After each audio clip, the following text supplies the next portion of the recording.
Hello, fellow troubled minds. This show that's about to play is actually from the archive, and I like to call these Troubled Minds classics because they've never actually hit the podcast feed itself.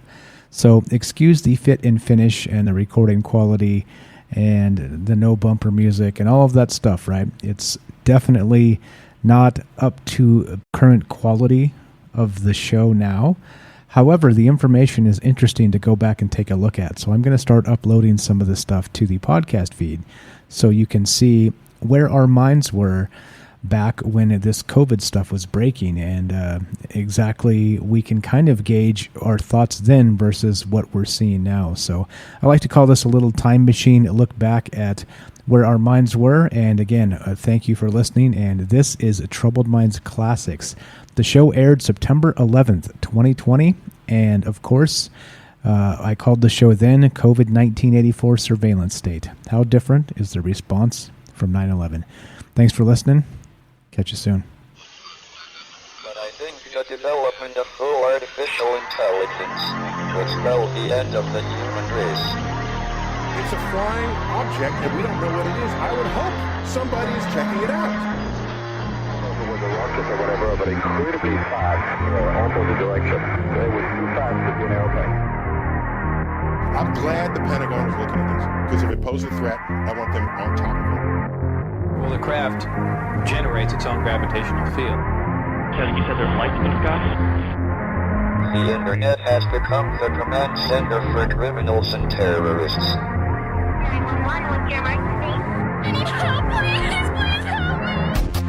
Aliens won't let it happen. That's what we're instructed to say. Roswell, Area 51. Alien kept deep under the ground. 1, 0, 1, 1. 1, 0, 1, 1, 6,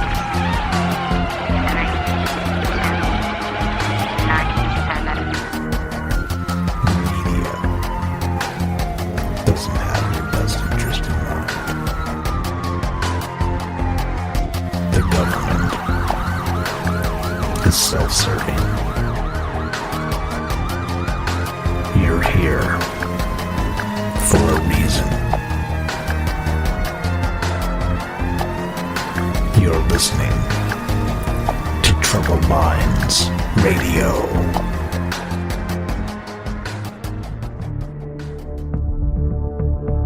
Broadcasting live from a secret bunker just off the extraterrestrial highway. Somewhere in the desert sands outside of Las Vegas. From somewhere in space-time, loosely labeled Generation X on planet Earth.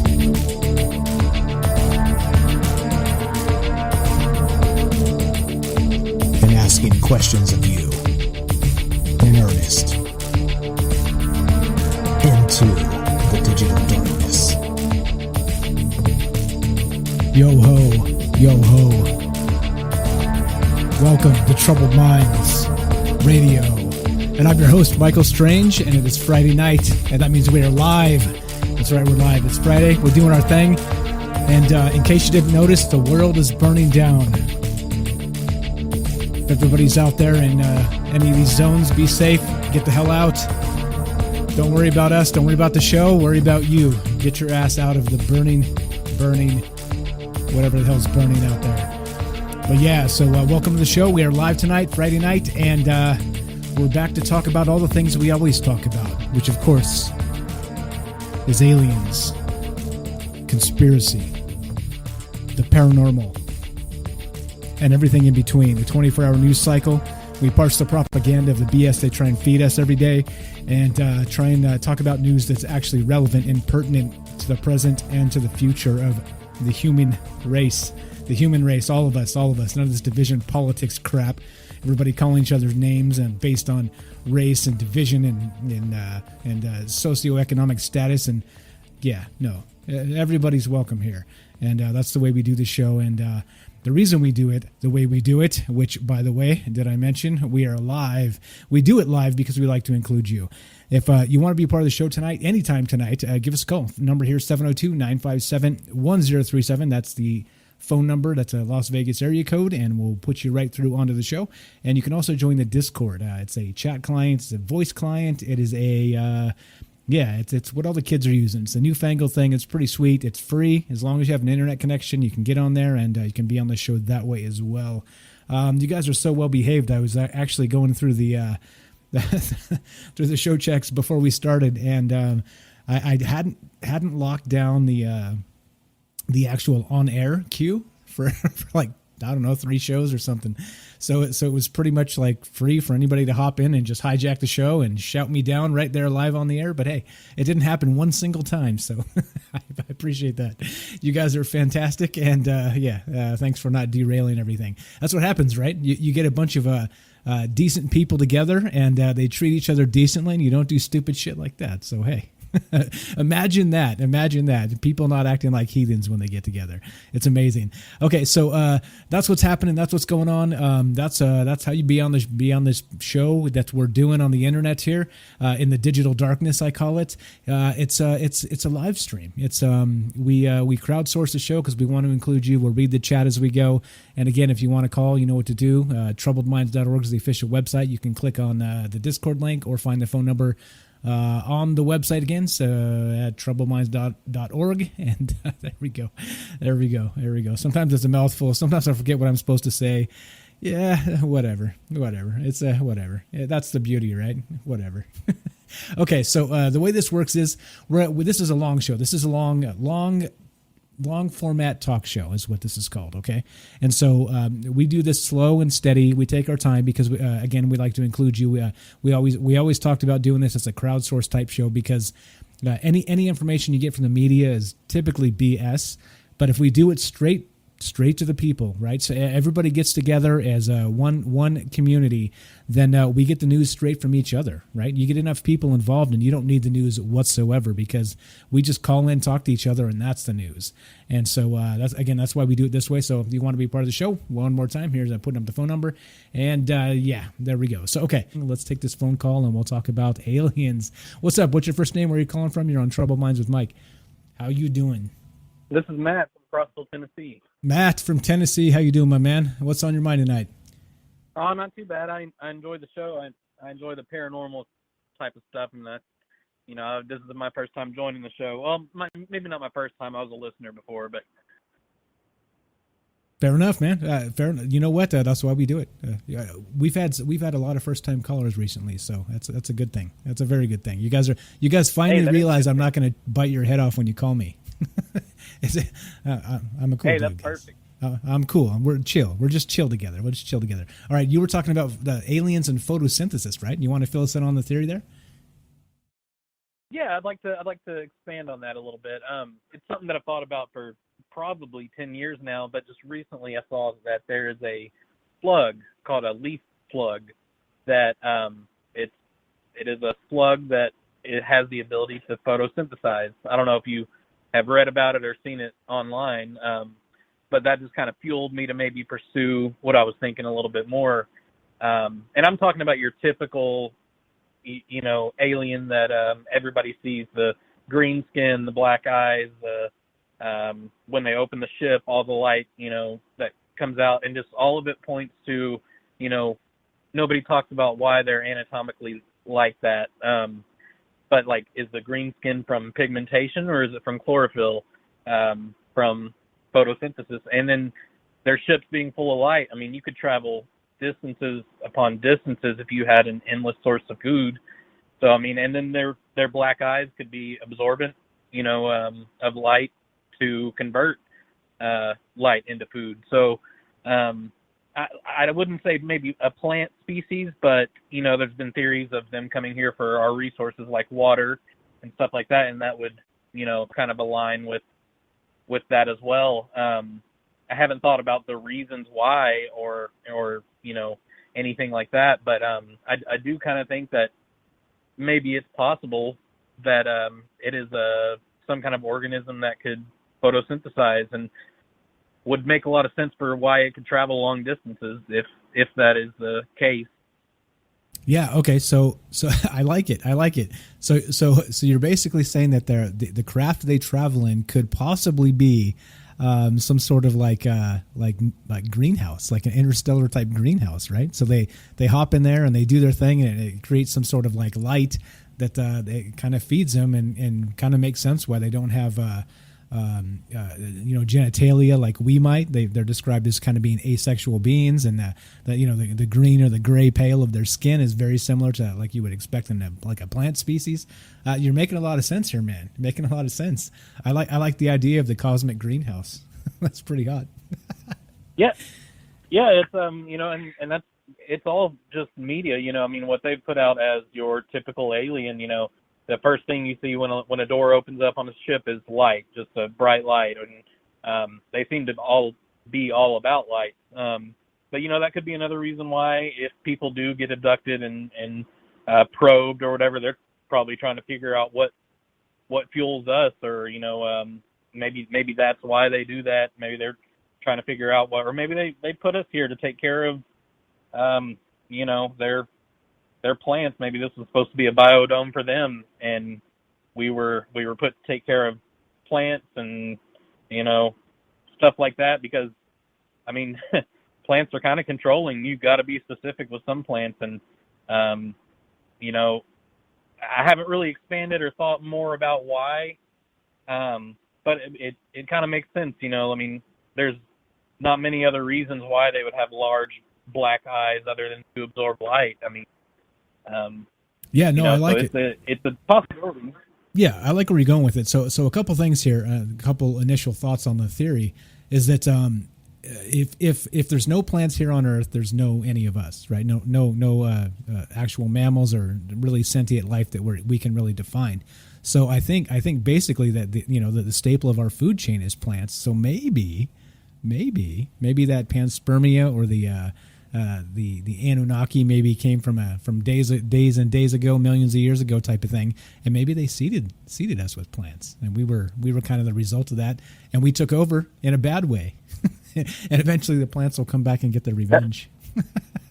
Yeah, I mean that maybe. makes sense. They could be monitoring their biodome, and we are kind of acting like a fungus more than a plant species by wiping out. If you look at the Earth from a satellite image, it totally looks like if you go to a forested area and just keep scrolling down, it looks like we're just eating away at the planet. And who's to say that, we aren't a fungus to the Earth, and all these diseases that come out are just antibiotics that the Earth has taken to get rid of us.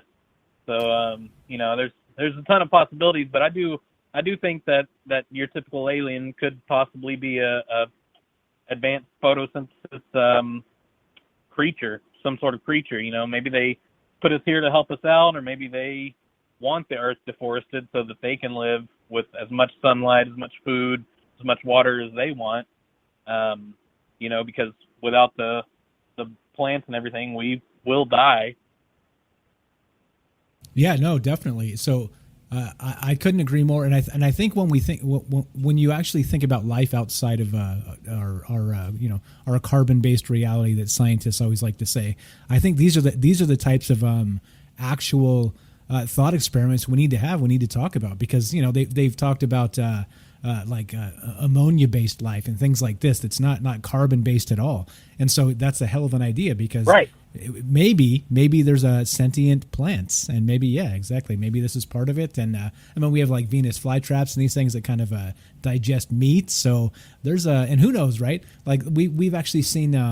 We talked about this quite a ways back, but there's been science recently has said that when plants, like when you break a branch or you actually damage a plant in some way, they kind of let out a cry, like a hardly detectable cry. Yeah. So I mean. Yeah, there's a ton here that we just don't really know about ourselves and the world around us, like the terrestrial world around us, let alone the extraterrestrial world. So yeah, fantastic thinking outside the box here. And maybe you're right. Maybe this is spot on, and you're teaching the scientists of the world something, and the rest of us, of course. You never know. Yeah, I've you always never been know. into biology, and I think about a lot of stuff like that, and I try to be in tune with nature. I live in Tennessee. 80% of our land is used for agricultural purposes, so I'm heavily involved in that area, and that's when I started, kind of thinking about all this. And I've read the reports of, roots essentially seem like neural networks. If you pull them out of the ground, they almost look like a central nervous system. So I mean, there's a lot to it, and there are plants that show, like you said, the Venus flytrap. I mean, that is a carnivorous plant, but you just don't know what's out there, and as far as plants and fungus just is incredible to me, especially cordyceps. They say there's some people that have a theory that the tree of knowledge of good and evil in the Bible wasn't actually a tree because it bore no fruit, bore no leaves, and who's to say that wasn't some sort of giant, or not bore no fruit because she had the apple. Could have been metaphorical, but Cordyceps militaris, they infect the insect cerebral cortex and essentially turn them into zombies before they direct them upwards.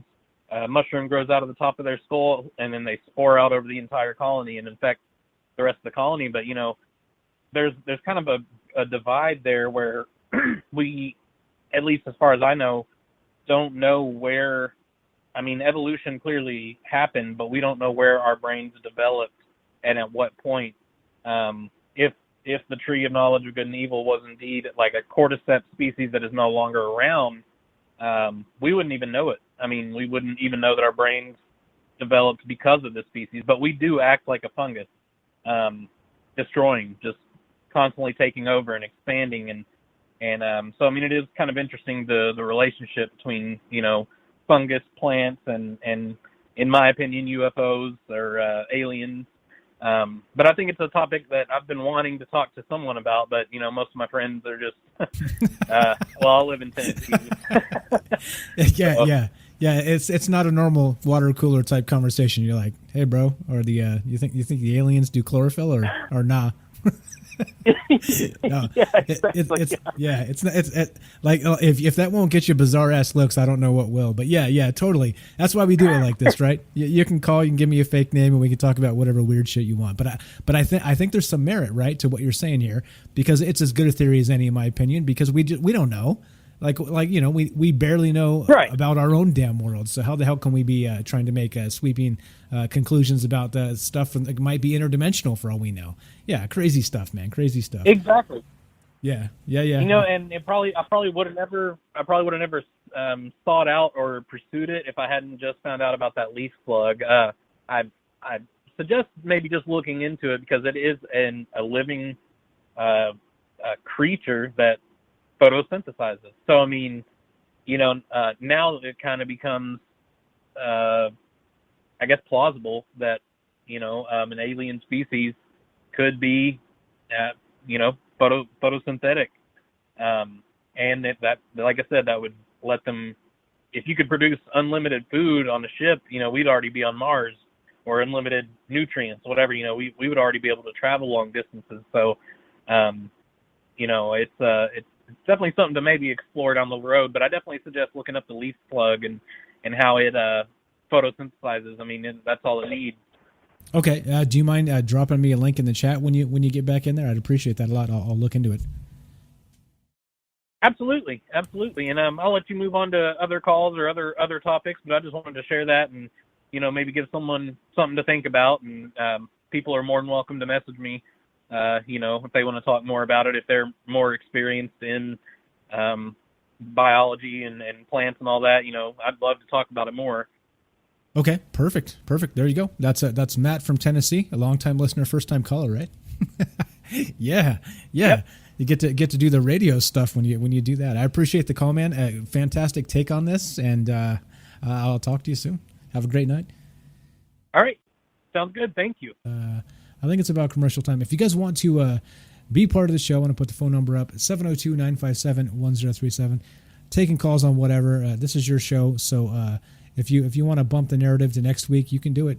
We got this. This is about you, and put you on the show. We'll talk about whatever you want to talk about. So one more time, 702-957-1037. Click the Discord link, and you put you on the show.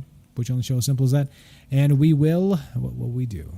What will we do in the meantime? Let's see. What do we got time-wise? Let's see. Okay. I think we'll just play the commercial then. If we got no calls coming in, I don't think we got calls. Let's make sure. All right, so let's jump to the commercial. I gotta wet my whistle here and pour a beer, catch my breath. All right, so we're gonna come back in just 2 minutes, and so go ahead and refresh your drink, get some ice in there, hit the restroom. Do what you got to do, and we're going to be back in a couple minutes. This is just a quick commercial to not have dead air, and to talk about how you can help the show. And then we're going to talk about the topic tonight. You may be a little bit surprised where we're headed. I hope we do a good job of surprising you most of the time. But here we go. We're going to play this, and we will be right back. 2 minutes, and we'll see you there. Are you enjoying the conversation? Do you like talking about all things aliens, conspiracy, and paranormal? Well, if so, thank you. And also, we need your help. As you are probably aware, the technocracy, the government, major corporations, and anybody with a ton of money needs to control the narrative. Otherwise, they cannot control your mind. And as a result, free speech, independent thought has become the devil, the opposition. And of course, anybody that knows anything realizes that notion is absurd. The individual decides what they want for themselves, not from the collective. And pay attention to the media and ask yourself, which are they telling you to prefer? Now, I ask for help. The way you can help this conversation continue is by spreading the word. And it's really easy. You can spend just a few seconds of your time.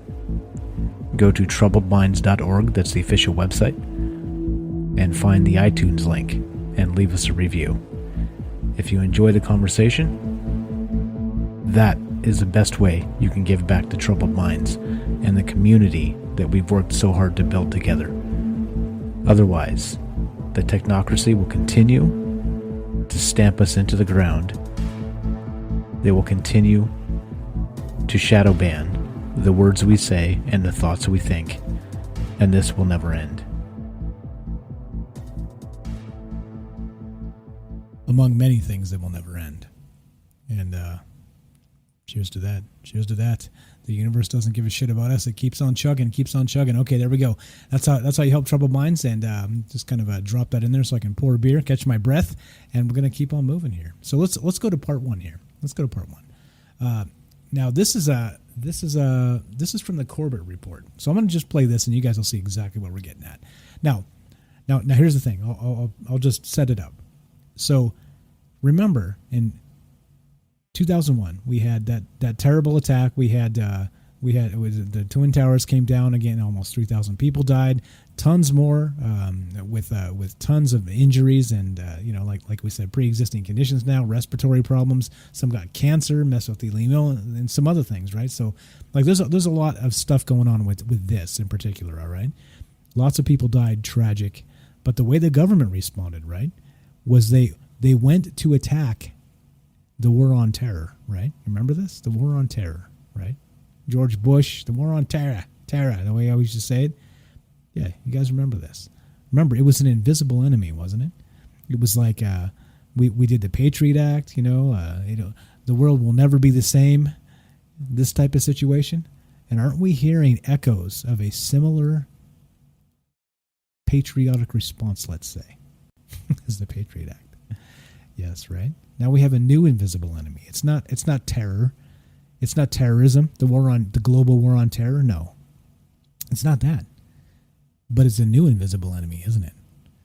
Some pretty disturbing parallels. So let's play part one of this. And again, this is from the Corbett Report, and this guy's fantastic. If you guys don't know the Corbett Report. Do check it out. I'll link this. I'll link it right now as we play this, so you guys can actually go to the website. He's got a YouTube channel, way more famous than me. But if you don't know him, definitely smart guy. Like I said, Alex Jones without the bluster, and seems to be a little bit more on the ball here. So let's go to part one, and you'll see exactly where we're headed with this action. 9/11, as we were told repeatedly in the days, weeks, and months after the attack, was the day that changed everything. In the span of one devastating morning, America changed forever. Good morning. America may never be the same, and this is why. American life will change forever as a result of this attack. Nothing will ever be the same again. Nothing will ever be quite the same again. Life will never be quite the same. These were no empty words. They were plain statements of fact. The world did change on that day. 9/11 was the carte blanche for a great reset, the institution of a new normal in international relations and domestic affairs. From the creation of the Department of Homeland Security and the militarization of the police to the multi-trillion-dollar wars of aggression to reshape the Middle East, our lives today are drastically different than they were before that fateful Tuesday in September 2001. On September the 11th, enemies of freedom committed an act of war against our country. If September the 11th hadn't happened, our assessment of the risk of allowing Saddam any possibility of him reconstituting his programs would not have been the same. For the first time, airport security will become a direct federal responsibility. I don't understand how a sexual assault can be made a condition of my flying. This is not considered a sexual assault. It would be if you weren't the government. The old fact sheet said the primary function of the FBI is law enforcement. That makes sense. That's what we grew up with. The new fact sheet says the primary function of the FBI is national security. If you see something suspicious in the parking lot or in the store, say something immediately. Report suspicious activity to your local police or sheriff. If you need help, ask a Walmart manager for assistance. All of this was brought upon us in a single day. And night fell on a different world. A world where freedom itself is under attack. Just like that. We got a call here, so we're going to take this phone call. But you understand, right? We're starting to talk about this, and remember, some of the way the government officials framed this when it happened was right. See something, say something, right? It was the attack on the invisible, or the defense from the invisible enemy, and we had to go on the offensive, right, to take care of this. So let's go to this phone call, and then we'll keep on talking about this. What's up? You're on Troubled Minds with Mike. What's your first name? Where are you calling from? Yeah, my name's Paul. I'm calling from Wisconsin. I've been blocked on Facebook, so I can't post anything. But anyhow, there's conspiracies going on right now. For example, Biden doesn't seem to be able to keep two words together or string a sentence, but yet the media keeps playing him across as if he's an intellectual or as if he can hold his own in the conversation. But yet we don't know if there's going to be any debates. You know, is he going to get sick before the debate? Is he going to back out? And there's this mail-in voting thing they're pushing. It's like they want everybody to vote now before they realize how senile this guy is. Because once you vote, you can't vote again. So if you hurry up and vote now for this party or that party, we all got to vote now because of C-19. So if we don't vote now because of C-19, we're not going to be able to vote in person. So hurry up and vote now before you make your mind up, before the debates. You know, before this guy even gets on TV and has two words to say against, debate the president. And he is President Donald Trump, no matter how you feel about him, he is entitled to a debate. There's no rule saying they have to have a debate in order to run for president, but it has been the expectation for years that the two lead candidates would debate each other leading up to the election. But the Democrats have been pushing for you to vote before you hear a debate or before you hear anything other than what the left-wing media says. Facebook censors conservative points of views. It's hard to get good news. I'll watch a video on Facebook for a couple minutes about a conservative video I want to watch, and all of a sudden I get kicked out of there, and I got to go back and find it again. I can't finish watching the video. I don't know if you got any thoughts on that. Yeah, definitely. I mean, it's. Oh, also one more thing. Yeah, go ahead. Go ahead. Harris wants to give reparations, I hear, out of tax-funded money. I don't know if there's anything true behind that or not, but I'll take comments off air. Yeah. She's actually said that, Kamala Harris. Thanks for the call there.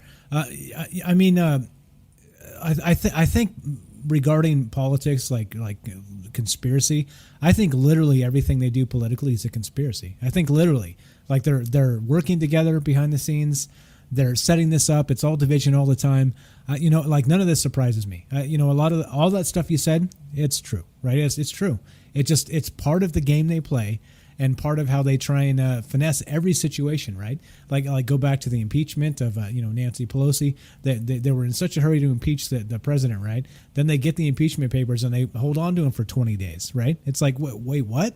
Like she was finessing the situation so that Bernie and them had to be back in the Senate, right, for the hearings while Joe Biden was out in by himself because he wasn't in the Senate, kind of doing the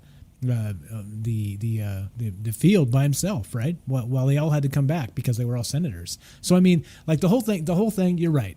The whole thing is a bunch of BS. And basically, if they're telling us, if their mouth is moving politically, they're lying. And it goes for both sides. Like I said, it doesn't surprise me that they work together in the rest of this. So, yeah, I mean, you're spot on. You're sniffing it. You're sniffing them out, and I think that's good. And these are the things we need to say. But I mean, political conspiracy is basically every day. Like literally, you can just open a newspaper, bam. Whatever the hell they're talking about is a freaking conspiracy because it's distraction, it's bullshit, it's this and it's that. Yeah, you're spot on, man. You're spot on. It's unfortunate that that's where we're at, but that's where we're at. The media is a bunch of garbage. Kelly says, presidents aren't voted in, they are chosen and put in place. If voting worked, do you really think they would let us do it? That's a good point. That's a good point. Todd says, have you looked into stopthecrime.net? Yep, that's Deborah Tavares. Yep. I'm going to try and get her on the show. She's from California. She talks about PG&E and the fires over there, directed energy weapons, things like this. I don't know too much about that in particular, the directed energy weapons, but yeah, I'm familiar with stopthecrime.net. Deborah Tavares, pretty good stuff. Let's see. Sean says, you can't be a politician and a good person in this system, and I kind of agree. I think we're unfortunately, if you tell the truth, you either end up maligned like you're the devil, right? And then, or right, you lose. You get skunked by the liars and the cheaters and the thieves. And so, yeah, that's unfortunate. It's unfortunate. So yeah, a great call there. Appreciate the input. And yeah, I can't disagree with anything you said there. But again, it's kind of the scratching the surface of what's actually going on, unfortunately. And yeah, I think the thing that's most disturbing to me is the censorship, the liberal media that censors the hell out of the other side, right? So if it's an actual legitimate argument, and you have both sides actually trying to make a good argument for policy or whatever, even though it seems like kabuki theater and a bunch of bullshit to me, but if you're trying to make a good argument, right, why would you censor the other side? Because it kind of means you can't make a good argument. So anyway, there we go. Let's see. Brendan says, yeah, thanks for tagging me. Yeah, thanks for listening, guys. Okay, so here we go. So let's go to part 2 of the Corbett Report. And it's true, right? Like politically, it's all a conspiracy. It's all bullshit. They're all telling us a bunch of BS. Anyway, here we go. Part 2, Corbett Report. So we're linking. Now listen, this is COVID 1984 is what we're calling this. All right, and so. Not what you think. There was a response in 9/11, 2001. Okay, when this happened, the Twin Towers came down again. Tragic, terrible, all those things. Right? You can't say it enough. But the government response is eerily similar to what's going on now. Let's play part 2 of this. This is from the Corbett Report. Fantastic information. Action. The Obama administration's internal legal justification for assassinating U.S. citizens without charge has been revealed for the first time. I don't know. If the president's going to kill these people, he needs to let them know. Some of the people might be terrorists or people who are missing fingers. Some people have stains on their clothing. Some people have changed the color of their hair. Or people who might like to pay in cash. Or people who have 7 days of food on hand. NYPD Commissioner Bill Bratton is warning that terrorists are using cell phone encryption and literally getting away with murder. Every nation in every region now has a decision to make. Either you are with us or you are with the terrorists. But nearly 2 decades later, 9/11 has gone from a touchstone event shaping all of the Western world's national security decisions to a fading cultural memory of a trauma that took place before the newest generation of high school graduates were even born. 9/11 is no longer a driving political issue. But, as if on cue, a new event has come along to throw the world into chaos. Once again, we are being told that the world has changed forever. This is not normal.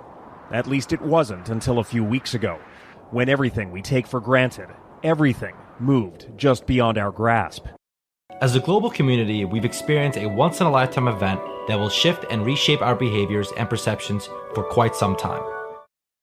This will be the new normal until a vaccine is developed. Meaning the new normal could last for months, even years. So a return to normal as we knew it is not on the cards in the near future. There you go, right? So the new normal, look at these terms, right? So the new normal, we've heard this quite a lot, right? The Great Reset, right? Right in the language there. We talked about that last show. The Great Reset, right? What that means politically, what that means maybe spiritually, what that means maybe cosmically. Like we talked about a lot of this stuff. Like, there's been talk about the age of Aquarius. I'm not into astrology that much or the rest of this. But if there's like the age is turning, right? It doesn't matter if you're into it or not. The shit is happening, right? So I mean, kind of keeping our ear to the ground here and talking about this stuff. But yeah, so notice again, the invisible enemy in 2001 was the terrorists, right? It was the war on terror. And now, who's the enemy now? Who's the enemy? It's not China, right? Like some would have you believe that. Well, I mean, and they're bastards the way the CCP runs China and treats their people. But it's not China. It's the virus, right? It's the virus as an invisible enemy, very much like it was in 2001. Okay, so here we go. Let's go play another clip here. Let's burn through some of these and get to the point. I got some really good stuff coming up, so hang tight. And again, if you guys want to be part of the show, let me put this up here: 702-957-1037. This is live. This is a Friday night. If you guys want to be on the show, as simple as that, just dial it. We'll get you on here, and we'll talk about whatever you want to talk about. But here we go, part 3 of this, and so just pay close attention to what they're saying here. Listen to the terms, and a lot of this is from 2001. Right after 9/11, right? What the politicians were saying, and listen to how this parallels with what they're talking about today with COVID. Here we go. Part 3 action. And, once again, this is no empty rhetoric. Governments, businesses, and NGOs are now coordinating at the international level on a great reset to once again completely reshape the world we are living in. History would look at this crisis as the great opportunity for reset. The Great Reset is a welcome recognition that this human tragedy must be a wake-up call. It is imperative that we reimagine, rebuild, redesign, reinvigorate, and rebalance our world. Reset cannot mean we can't think of it in terms of sort of pushing a button and going back to the way things were. And the normal was a crisis. The normal was itself not working. I think all Canadians understand that the restart of our economy needs to be green. It also needs to be equitable. It needs to be inclusive. What we're going to have to figure out, and I think what we're all going to have to figure out together, is what our new normal looks like. Our new normal includes physical distancing from others. Our new normal includes wearing masks where appropriate. Our new normal includes us knowing where this virus is each and every day, where we live, where we work, where we want to travel. In parts of Europe, immunity passports are being considered for people who are believed to be immune to the coronavirus. While in China, some cities have already implemented QR codes that generate a color in order for officials to enable how freely an individual may move around outdoors. Those paying attention will have already noted the parallels between the war on terror declared after 9/11 and the war on the invisible enemy that has been declared on COVID-19.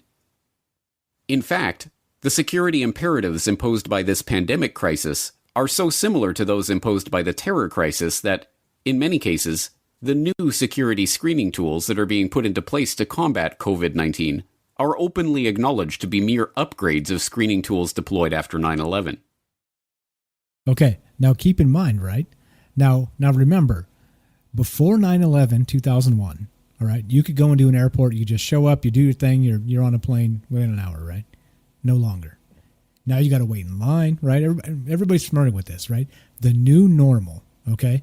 Now they've federalized security at airports, all right? They've done the Patriot Act, right? They've done all these things, okay? They've compromised security, the FISA courts, all this stuff part of the Patriot Act, still voted in 19 years later. All this is still, like they've gutted some of the Patriot Act, but some of it is still in effect, including the FISA court, which actually was a huge thing this last election cycle, right? Actually politicizing the FBI, politicizing the courts. I mean, this was all stuff that shouldn't be going down, right? This is all BS that shouldn't be going down. No matter what you think about the system or what you think about who should have been or shouldn't have been president or whatever, none of that shit matters, right? None of that shit really matters compared to the system and how they break it down. And yeah, a lot of that came from the Patriot Act and the aftermath of 9/11, and this is terrifying. So what? So check this out now. This continues. So think again of the parallels. So we had in the airports, you're being felt up now by agents, right? Governmental agents. Okay. Now, everywhere you go, there's going to be what? There's going to be devices out there scanning temperatures, right? Has anybody actually gone into any public place and had their temperature taken with one of those like touchless temperature things that they aim at your forehead and pull the trigger? Anybody done that yet? I went into a casino out here in Vegas, by the way. I actually went into a casino, and they did, right? And now, of course, I don't go into many casinos because when you live in Vegas, you don't. Otherwise, you won't live in Vegas. But me and my wife went into a casino, and they wanted to take our temperature. And they had it blocked off, so you could only come in one way, you could only exit another way. And they we were down there. It was down in Prim, if anybody knows. It was down that neck of the woods. We were kind of making a trip down to the outlets down there, so no biggie, right? But we were like, we're here. Let's go check out the casino real fast. So we go in, and there's like a line, and they're taking your damn temperature. Has anybody had your temperature taken in a public place? Yeah, think about that. Think about how the new normal changes. It used to be the airports, and now it's going to be every public place. And now, not only that, if you have a fever, you're not allowed in, right? So now every fever, even though the common cold gives you a fever, right? Every freaking fever is now COVID. You understand what I'm saying? Now, of course, we're conflating things. We're turning things into invisible things into monsters. We're taking every single little bit of liberty away from you, one chunk at a time. This is what the politicians do. Again, more parallels explaining exactly what's going on here. This from the Corbett Report. Let's play this part 4. But listen very carefully. Some of this stuff, it kind of weaves in and out of what the politicians were saying in 2001 about the war on terror. Again, right? Terrorists everywhere. Terrorists around every corner, right? See something, say something, right?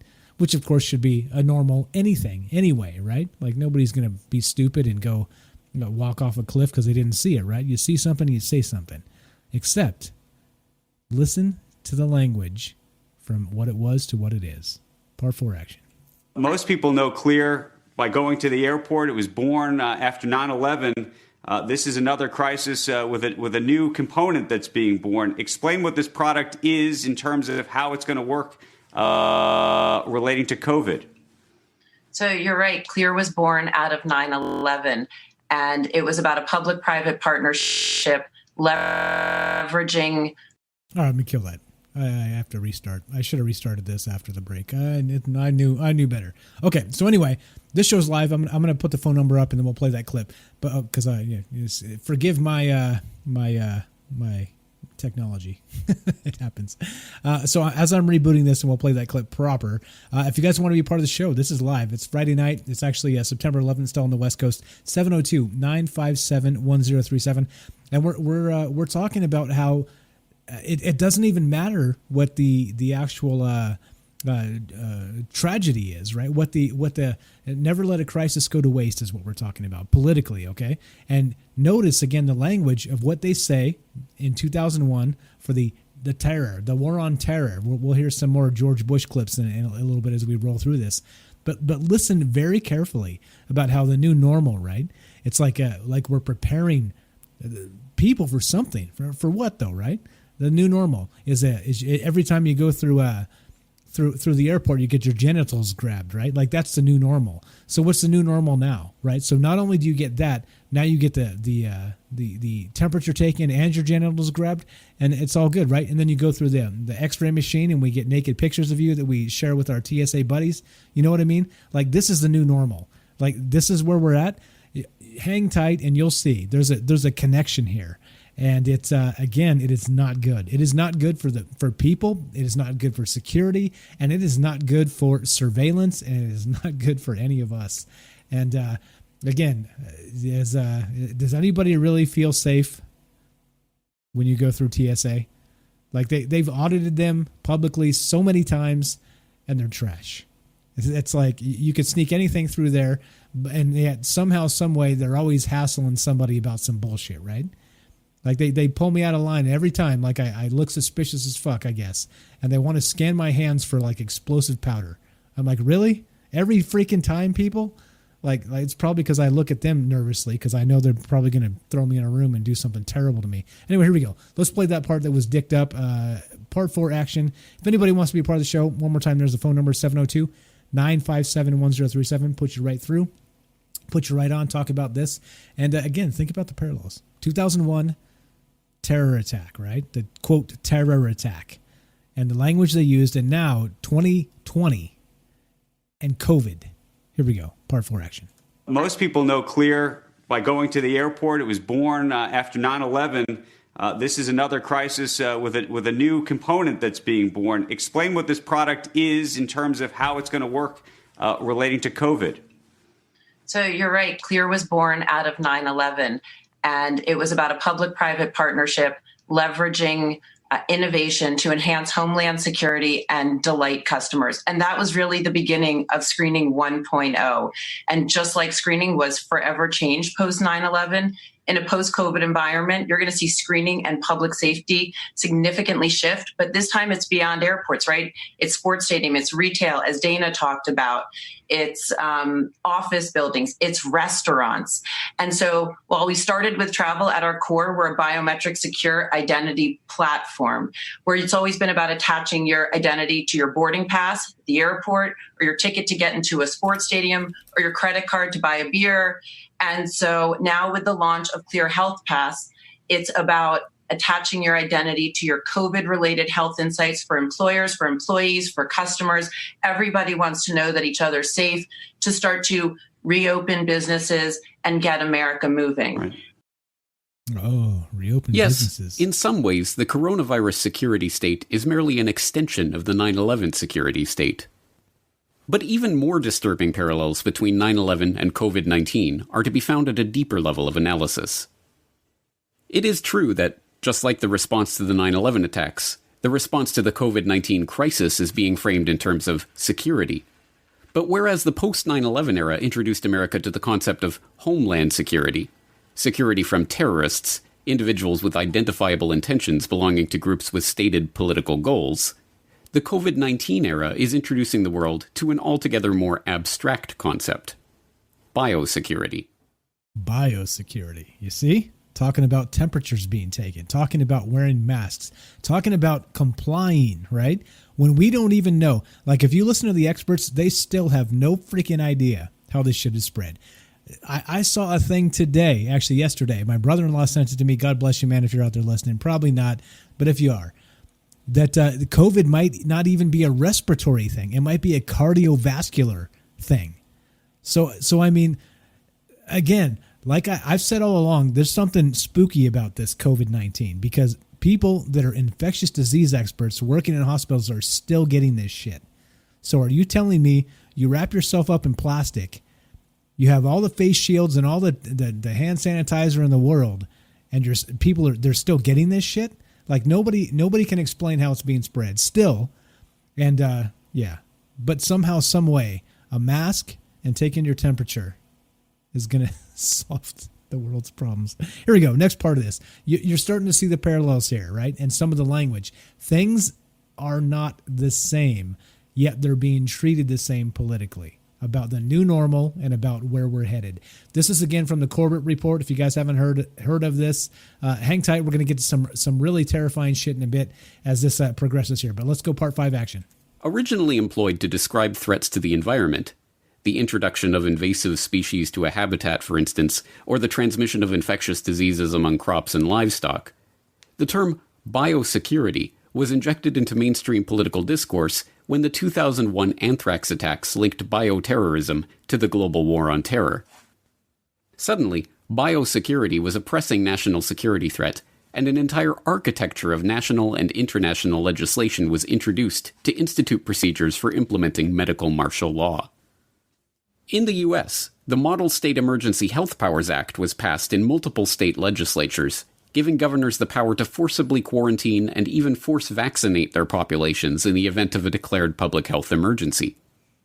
On the international level, the World Health Organization adopted the International Health Regulations in 2005, obligating all 196 WHO member nations to recognize declared public health emergencies of international concern, like pandemic disease outbreaks, as a global threat requiring international cooperation. Some have even argued that the legislation is broad enough to allow organizations like NATO leeway to enter countries in the interest of controlling the outbreak. Once again, the tie between this biosecurity paradigm and the war on terror paradigm is openly acknowledged. In a 2002 paper on the emerging biosecurity field, 2 U.S. environmental researchers noted the way that 9/11 had opened the door for biosecurity research and legislation. The events of September 11th and subsequent anthrax assaults have made U.S. policymakers and the public more aware of our vulnerability to organisms released with the intent to cause significant harm, they wrote.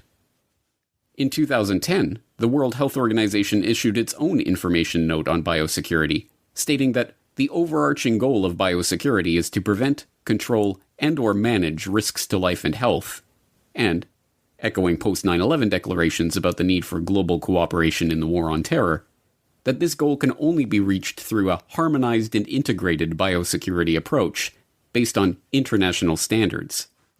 Oh, isn't that handy, right? So the only way we can fix all of this shit, right? The only way we could fix it then was, for lack of a better term, excuse my conspiracy theory crutch here, is a new world order, right? Globalism, like kumbaya. We all get together, a larger tax base, right? Where the politicians can get together themselves and screw us more together, right? That's the kumbaya, right? So it's, you tell me. This whole thing drives me insane because it seems like no matter what it is, it's climate crisis, it's 9/11, 2001, it's COVID-19. It's always the same damn thing, isn't it? It's always the same thing. It's always, if we just strip down the borders and get together, if we bring the world together in one nation, one piece, then everything will be fine, right? That's what this is always about. Yeah. So let's continue here. Let's play a couple more of these and we'll get into the really terrifying shit. So think about it. So the new normal is not only we're taking your temperature, all right? You're wearing a mask. We're social distancing, right? Your hand sanitizer all the time. And then what else, right? Is there going to be more? When they've admitted freely and openly, they don't really understand this virus at all. And yet, here we are. Sure, fine, doing our best. I'm not an anti-science guy, but I am an anti-political guy, and this is a bunch of bullshit, okay? Like, at least be honest with us. Fauci lied right off the bat and said, don't wear a mask. And he meant wear a mask, but he actually meant don't wear them because we need them for the medical people. But if he said that, he knew there'd be a run on masks, right? Again, Politicians lying their balls off, and it pisses me off, and it should piss you off too. Here we go. Next part of this, and then we're going to talk about some of the other things, the new normal, and see what the new normal might bring to us. All right? So, funny, I had no idea what I was going to do for the show tonight. I was freaking out a little bit. It's like 9/11, shit, what are we going to do? And then Corbett Report saved me because it brought it all together, and I found a ton of really good shit. So we'll get to that in a sec. Let's play this next clip, and we'll get to that soon. Action. Police are preparing to launch their aerial arsenal as part of a crackdown on COVID rule breakers. High-powered drones will be used to find people not wearing masks and cars too far from home. Dragonfly's public health and safety system uses standard 4K cameras to provide anonymized data on social distancing, heart rate, respiratory rate, and fever detection. My orders are sa police pati military, pati mga barangay, shoot them dead.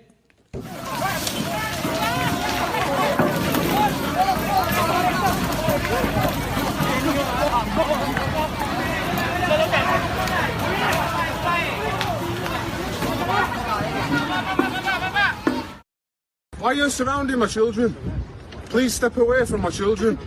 Please step away from my children. Calm him down, yeah? The children Can are we fine. just go home? I'm fine. Right, but I've got cuffs that are too tight on my arms. All I was doing was shopping. I explained to you that I don't have to have a mask on for health reasons. And then 3 people come up to me, start twisting my arms up. For what? What's on him? Can you tell me why I'm under arrest? Why have I got cuffs on? Right, well, you can't just detain me under what law? Well, at the moment, we don't have specific powers, but they will come very shortly, I'm sure. But in the British policing model, we always start by talking to people. We always start by advising people. We can talk even more firmly to people. Who the f*** you think you're grabbing? Hey, who you grabbing? Who the f*** are you grabbing? No, get off me! I've told you, no! Now get off me! Or I'll get you locked up. Now get off me! Now you've been told. Get the f***. Oi! Who the f*** are you grabbing there? I'll spray you, mate. What? You're not spraying me for nothing? He hasn't done nothing wrong. He hasn't done nothing wrong. Now some of these are videos, right? I'll have this stuff linked in the chat there. It's better to not put the videos up because you end up with some copyright strikes and shit like this. But like, okay, so now basically this is audio of people getting jacked up, right? For not like normal ass people going about their lives getting jacked up for not wearing a mask, right? So that last one in particular, I've seen that video. I saw that a couple of times this past week. There's somebody in the United Kingdom. He's riding the subway or the metro, whatever the hell they call it over there, and some cop comes up and he's like, "Hey, you're not wearing your mask, right?" And they do this thing, and he's like, "No, I'm not." And blah blah. He's like, "I've got a medical condition, right?" And the cop is like, "No, hey, it doesn't work. You got to be doing the thing." And he's like, "No, I'm telling you, I can't. I've got a medical condition, right?" And so like it ends up into this. The cop eventually ends up macing the guy. It turns into a ballroom blitz. The man in the back said everyone attack it turned into a ballroom blitz. And then the cop is whooping this dude's ass, right? It's like, really? Okay, so if you have if you're asthmatic, right? Or if you have a pre-existing actual respiratory condition, a mask can be a bad thing for you, right? But no, we're not doing that. We don't do that. We're not allowed exceptions. Like this is the new normal, right? Where people getting like pregnant women getting jacked up. This guy with his kids, somebody's not wearing a mask and they're like literally interjecting in their day. Like, what is this? What's going on? This is the new normal, right? So think about the TSA after 2001. Now when we go through an airport and we get our junk grabbed, we're like, this is the new normal, right? Now we go about our day doing whatever in public and then we get our ass whooped, right? I mean, is this the new normal? Like, this is what we're talking about, right? And sure, you can say bad cops or bad policy or bad this or bad that. But come on, really? Really? Like, this is where we're at. This is not autonomy, guys. We don't get to choose our own risk level anymore. This is the only way to stop this is by the kumbaya, by everybody getting together. One world government. That's the only way to solve this. It was the same solution then. It's the same solution now. And you notice no matter what happens, it's the lying politicians saying the same shit over and over and over again. And Sick parallels. Here we go. A couple more of these real fast. Let's burn through these, and then we'll get to the really sinister shit. And think about the future, like RoboCop style. Think about Terminator, right? We have these robots from the future come back to the past. Well, how close are we to that? We'll get to that in just a sec. So let's play a little bit more from the Corbett Report as we wind this up and wind this down. Again, this is live. If you guys want to be part of the show, anybody's welcome to call 702-957-1037. Click the Discord link. You can go to troubledminds.org. That's the official website, and we'll put you on the show. It's as simple as that. We want to hear what you have to say. This is your show, not mine. And it's the reason why we do it live. We want to crowdsource this information. We want to get together, and we want to talk about this stuff. But what's actually happening out there? What is actually going on now? Let's see. We got some good comments. I'll read these comments in a sec. Let's see. What else do we got? Do we have any phone calls? Nope. Okay, everything's clear. All right. So let's play this real fast. Burn through one or two more of these, and then we'll get to. Okay, so it starts like this, right? You go to the airport, you get your genitals grabbed. That's the new normal. All right, fine, right? Everything's fine. Everything's fine now. Now you get your temperature taken. If you're not wearing your mask, you're not social distancing. I was at the shoe store the other day, okay, and you know how they have. I don't know where you're at. Many people in many countries listen to this show. Here, they have aisles and they have arrows, right? You can only walk this way down this aisle or the other way down the other aisle, right? That's the social distancing bit. So they have, in the little spots on the ground where you can stand 6 feet from each other or 3 meters or whatever the hell it is, wherever the hell you're at, right? Whatever the social distancing requirement is where you're at, all right? So I was on the other side of the thing, and the shoe I wanted to look at, a freaking shoe, was on the other side of the aisle, right? So I jumped across, right? Not like hopped the display, but walked around the short way against the arrows and came up to the shoe I wanted to look at. And one of the employees in the store ran over to me and told me that I couldn't walk down the aisle that way. Notably, nobody was in the aisle. I was the only one in the aisle, all right? But I went against the arrows on the ground, and so this employee runs up to me, the manager actually it was, and tells me I can't come down the aisle that way because it was a short way, and I have to go around the long way. So I'm literally standing next to the shoe I want to look at, and so I walk all the way around the other way, right? And then that person that told me not to is now in that spot fixing shoes, straightening things up, right? So basically, if she had left me the F alone, everything would have been fine. I would have been near nobody.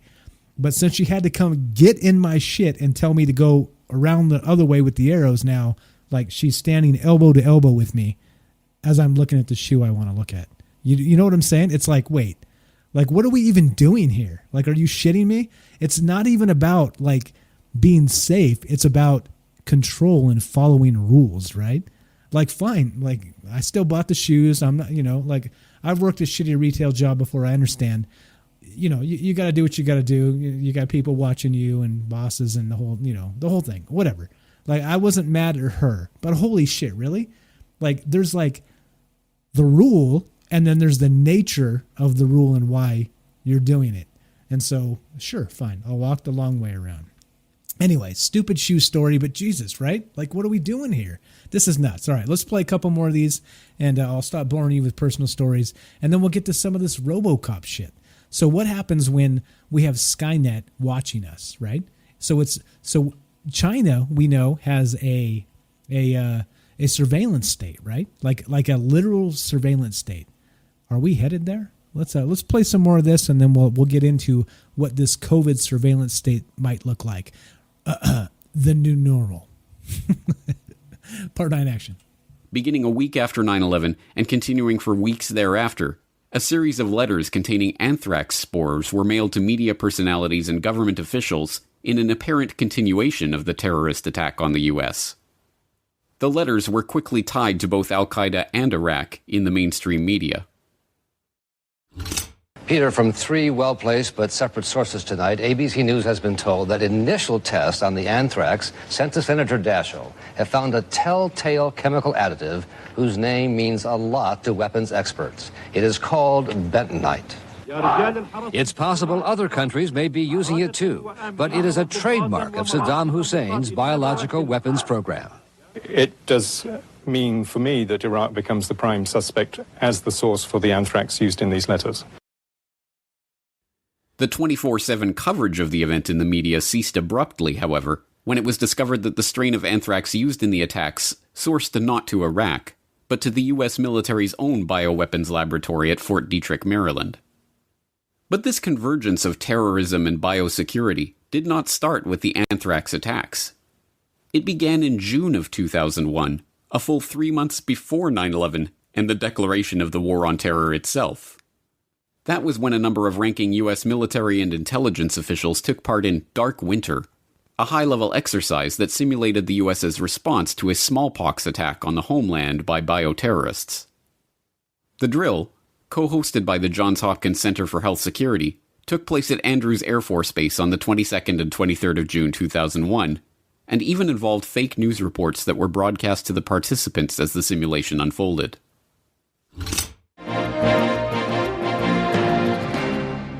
On day 6 of the smallpox epidemic, the White House confirmed that federal government officials and military personnel are being vaccinated. 300 people have died. At least 2,000 are infected with smallpox. Still, no group claims responsibility for unleashing the deadly smallpox virus. But NCN has learned that Iraq may have provided the technology behind the attack to terrorist groups based in Afghanistan. Yeah, of course, right? Of course.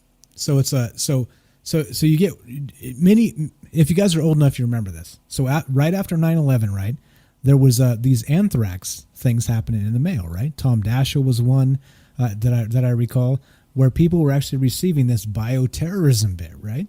And they were linking it to Al Qaeda or Iraq or whoever, right? But it was a bunch of bullshit. It was a bunch of bullshit. You know why? Let's play this next bit, and then we'll get into exactly why we should be terrified of the parallels between 9/11 in 2001 and COVID-19 in 2020, and how the government response seems to always be the same thing, regardless. Like, no matter what, like it's like you always get the response that they want, not the response that makes the most sense for the situation, right? And so let me tell you, if that isn't the conspiracy of all conspiracies, that both political parties are working together against us, they're colluding against the people, I don't know what to tell you. If you can't see that, if you don't see what's actually happening here, the kabuki theater of Congress and the Senate and the presidency and the whole bit, it just seems like a bunch of horse shit to me. If you ask me, one man's opinion, it doesn't matter what I think, it matters what you think. Here we go. Let's play this next bit, and then we'll get into RoboCop of the future. And taking your temperature, right, is one thing. But imagine when we have robots running around monitoring these things. We're going to get to that in just a sec. Here is the next part, Corbett Report. Fantastic stuff. If you don't know, I'll link it one more time, but check this out, action. In an incredible parallel, the same Johns Hopkins Center for Health Security that co-hosted Dark Winter also co-hosted Event 201, a simulation of a globally spreading novel coronavirus pandemic that was held in New York just months before the declaration of the globally spreading novel coronavirus pandemic that hailed the advent of the era of biosecurity. This exercise similarly involved fake news broadcasts. It began in healthy-looking pigs, months, perhaps years ago. A new coronavirus spread silently within herds. Gradually, farmers started getting sick. Infected people got a respiratory illness with symptoms ranging from mild flu-like signs to severe pneumonia. The sickest required intensive care. Many died. Unsurprisingly, many of the same characters that were involved in the promotion of the bioterror scare under the old Homeland Security paradigm have been influential in promoting the COVID-19 scare under the new biosecurity paradigm. The phrase Homeland Security itself was popularized in Washington in the late 1990s and capitalized on by the Answer Institute, which formed an Institute for Homeland Security in 1999, led by Randall Larson, a professor and department chair at the National War College. The Institute prepared a course on Homeland Security, which was to be co-taught by Larson and his National War College colleague Robert Kadlick. Coincidentally, the course was slated to begin on September 11, 2001. Part of the course syllabus included a review of the Dark Winter exercise, which the Institute for Homeland Security co-created. The name Dark Winter derives from a statement made by Larson's colleague, Robert Kadlec, credited as a biowarfare defense expert during the exercise's fake news broadcast. And the problem is we don't have enough vaccine to go around. Meaning we don't have enough vaccine for the United States? Well, I would like to think that, but we don't have sufficient stockpiles for the people in Oklahoma, Georgia, or Pennsylvania, much less for the entire United States population. Well, that certainly doesn't sound encouraging. What do you mean exactly? Angie, it means it could be a very dark winter for America. Sobering. Thank you very much for joining us, Dr. Kadlec. Okay, so this is actually fake news. So Johns Hopkins, right? We talked about Clade X, right? Where they did the tabletop exercise. This is similar stuff. This is going way back. This is going further back.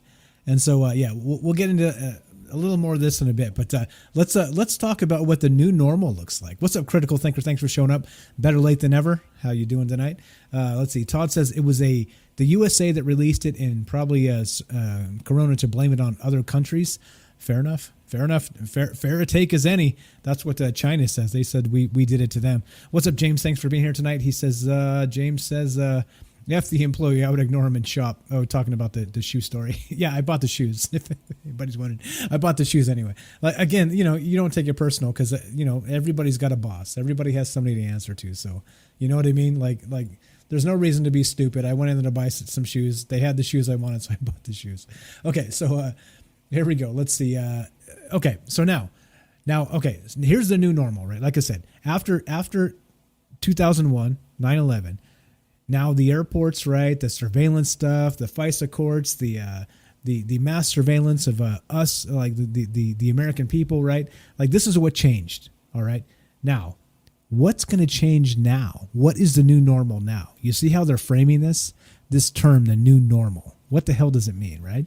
So I started thinking about it, and I was like, all right, well, if this is the case, right, so we're already taking temperatures when we go into maybe the dentist or we're, the casino we went into down there in Prim or whatever it is, right, like wherever what's happening, they're starting to do this, right? Well, they're going to start doing what, like flying drones, right, that are taking temperatures, like China's already doing that. We've seen videos of that where they have like an actual remote control or even an autonomous AI drone that flies around taking temperature of people. And if you have a fever, right, like a clinical fever, then it's like does the thing, and like the cops with the billy clubs run out from wherever because they're alerted, and they beat your ass down and take you away to what in China. I don't know. They take you away to the incinerator in China. Here, it would be a FEMA camp. I don't know, right? Like these are the things, right? This is what we're talking about. Like, if that's not an invasion of your privacy, the Fourth Amendment, 1, search and seizure, 2, your actual basic liberties, what the F are we doing here? All right. So anyway, I was thinking about it. Okay, I was thinking about it. And basically, we're looking at RoboCops, right? Like you guys seen the movie RoboCop, like the old one from like the late 80s, and like they remade it. They were all bad movies, right? They were terrible movies, the RoboCop movies. But think about it. If we have autonomous drones or even remote controlled, like the Obama drones that kill brown people across the Middle East, which also Trump is doing, by the way, just to stroke both sides. But that's not being reported. But we have drones in the sky, drones at the mall, right? Drones in the parking lot. Here we go. So I was like, all right, what's an actual RoboCop look like? So I started digging into it a little bit, right? So we have from Wired.com.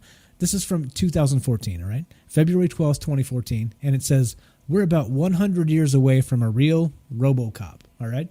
Now, this is going back into the past and looking at the predictions, blah, blah. Okay, let's read some of this. Let's see. He's almost a century away from being even remotely feasible.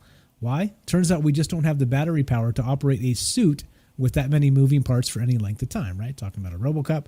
Most iPhones barely last a full day on a charge, and Tesla Model S can only make it about 300 miles before it needs to be plugged in. And that battery weighs more than 1,300 pounds. Okay, fine. Blah, blah. This was in 2014.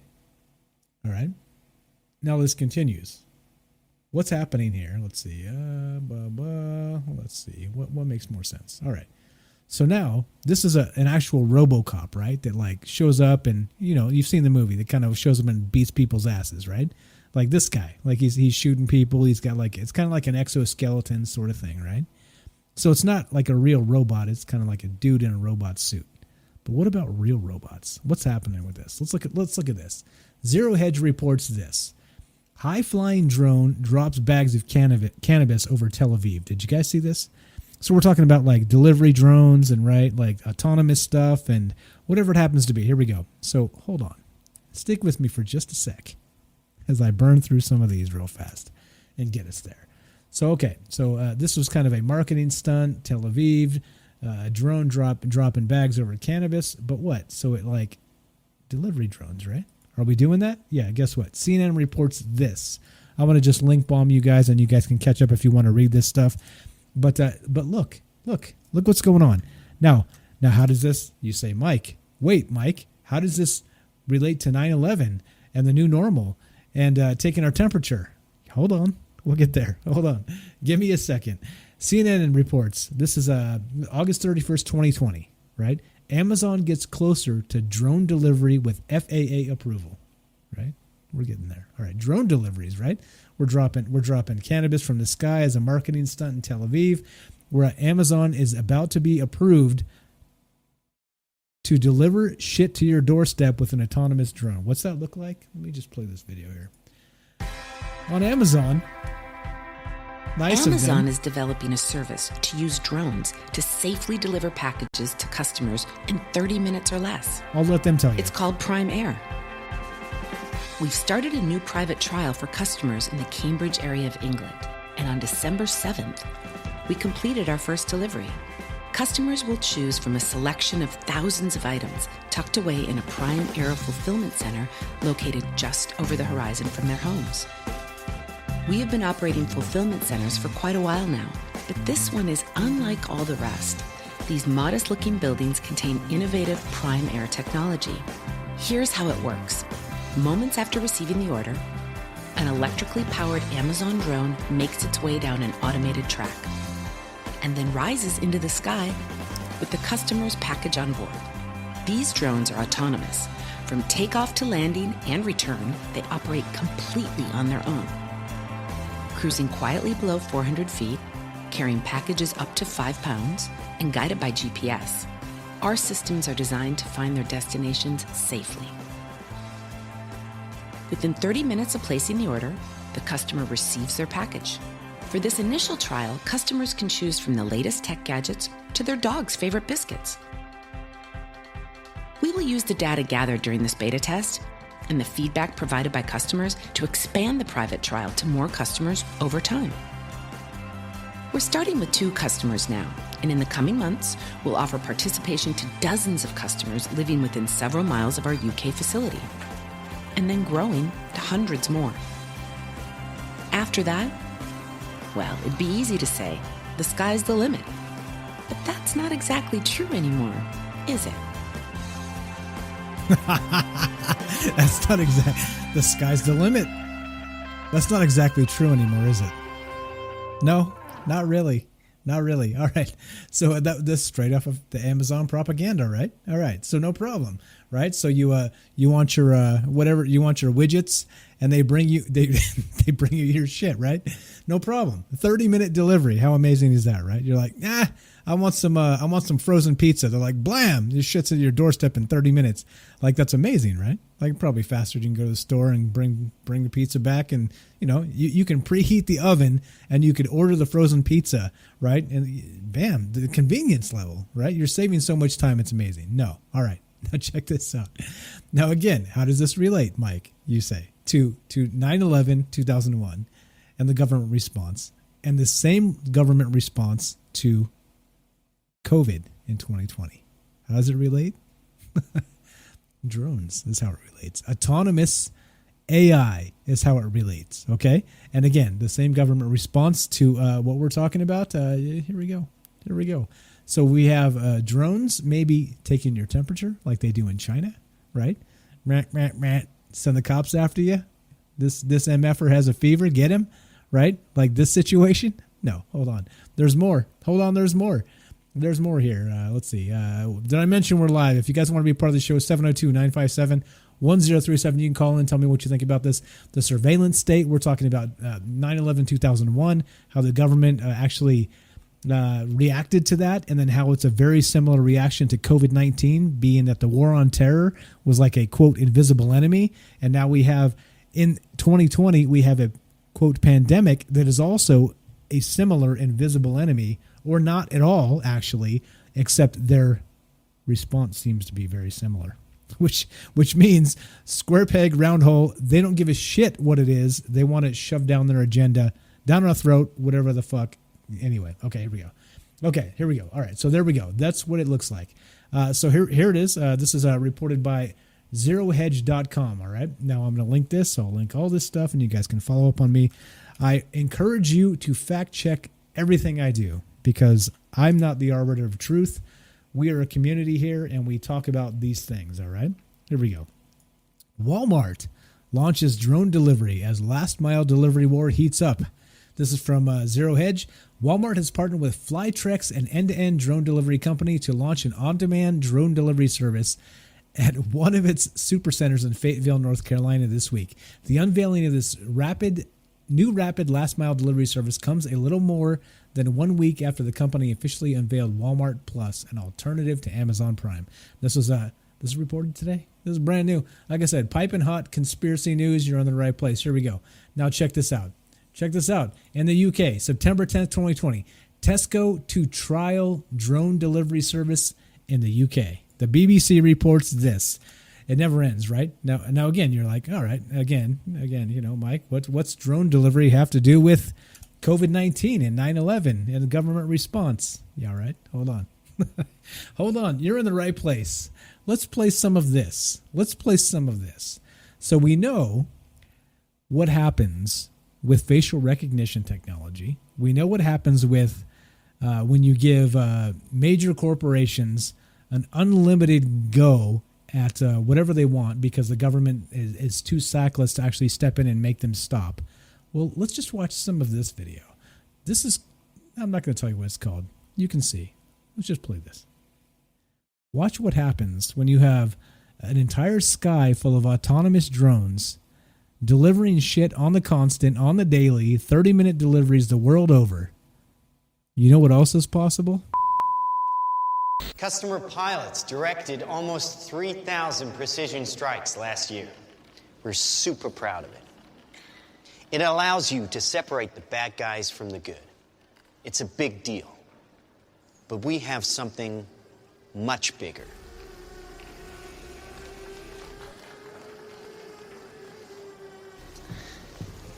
Your kids probably have one of these, right? Not quite. Hell of a pilot? No. That skill is all AI. It's flying itself. Its processor can react 100 times faster than a human. The stochastic motion is an anti-sniper feature.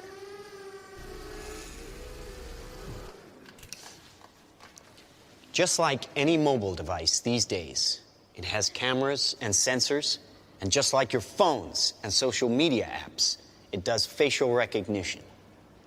Inside here is 3 grams of shaped explosive.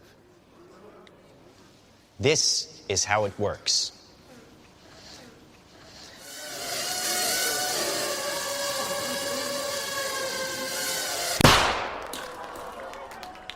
Did you see that? That little bang is enough to penetrate the skull and destroy the contents. They used to say guns don't kill people. People do. Well, people don't. They get emotional, disobey orders, aim high. Let's watch the weapons make the decisions. Now, trust me, these were all bad guys. Okay, so just to cut in here and let you know that I'm still here, I'm going to play a little bit of this, a little bit more. We're not going to play. This is a little bit long, but I did link it if you guys want to check it out. As always, all of my links will be in the description after the video here. Check it out on YouTube. If you missed part of this, check out the whole archive, and you can find all of the things I use here. Now, the point being made is, look, imagine a world where we have these slaughter bots. All right, they fly around with facial recognition. They can pick you or me out of a crowd, and I say me, right? I say me. I'm behind a microphone doing a conspiracy theory show. All right, which still is legal in this freaking country. All right, because there's a little thing called the First Amendment, which is free speech. All right, I'm allowed to criticize my government because I am a citizen. Right? I'm not a subject. I'm not a slave. I am not any of this crap. All right, except what happens when they decide otherwise? What happens when they decide I'm a terrorist or a belligerent because I don't toe the party line like so many other useful idiots? What happens? I'm in danger, aren't I? Some random drone flying through the sky when there's thousands of them delivering widgets to people that want their frozen pizza, right? I'm in trouble. But if it's not just me, is it? It's you? It's other people? It's people that speak freely? Do we have to start whispering in dark corners of real garages and places where they can't see us and they can't track us? Is that what we have to start doing? Is that what free speech actually means? It means free speech as long as you toe the party line. Is that what this means? I don't think that's the case, is it? Anyway, let's play just a little bit more of this and then we'll move on. But think about it. When there's thousands of these bots flying above you all the time, and you don't even look twice at them, but one of them out there has a facial recognition scan of you, and it's looking for you. Let's see what happens when these drones find all the bad guys.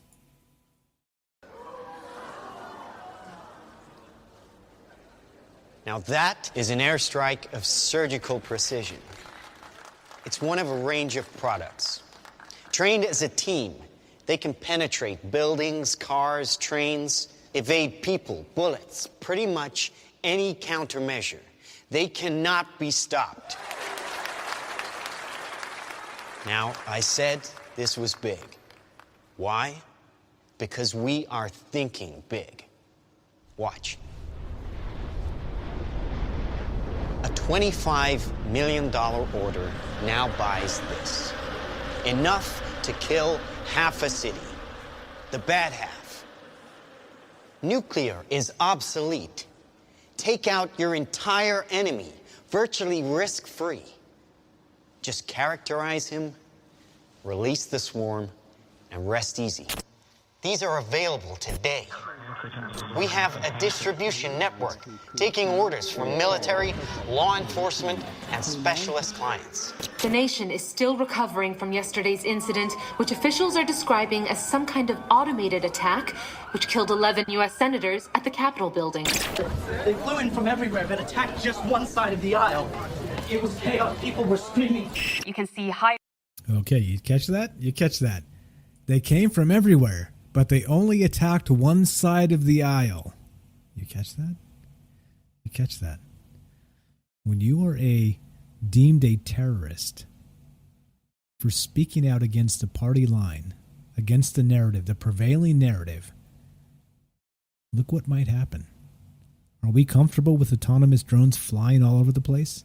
When we have no legislation, we have a gutless government that won't smack down these oligarchs, the technocrats, the actual people that run these corporations.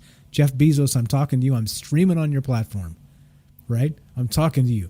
Mark Zuckerberg, I'm streaming on your platform talking to you, right? You guys can say all the things you want with your PR bullshit about your facial recognition and how it's safe and all the rest of this. I don't buy it. This is the new normal. Now hold on, it gets better. It gets better. Slaughter bots, right? Slaughter bots. Yeah, it gets better. Let's play some more of this and then we'll keep on trucking here. But this is insane. This is absolute insanity, as they can do whatever they want, right? We have a feckless government that can't step in and actually regulate corporations because they bow down to these same corporations, right? That's what we're doing. That's what we're talking about. That's why it's the same solution in 2001 after 9/11, right? More security, less freedom. Guess what? Hey, what do you know? It's the exact same thing in 2020. COVID-19. COVID-1984 even.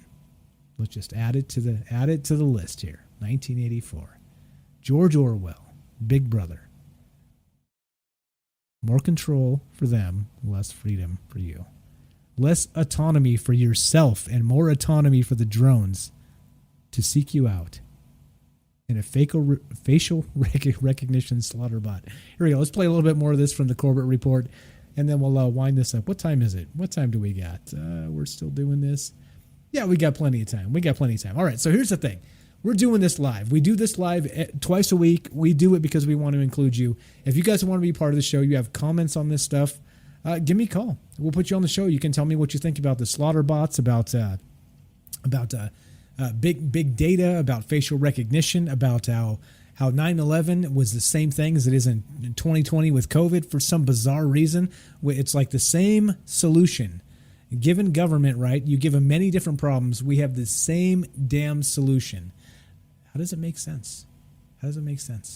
Like, well, hey, you give us more of your freedom. We'll give you more security and safety, right?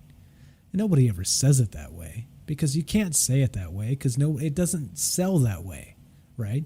You have to say it other ways. And yeah, so here we go. Let's play another part of this Corbett Report, and we'll wind this up. Oh yeah, I mentioned this. If you want to be a part of the show, give us a call.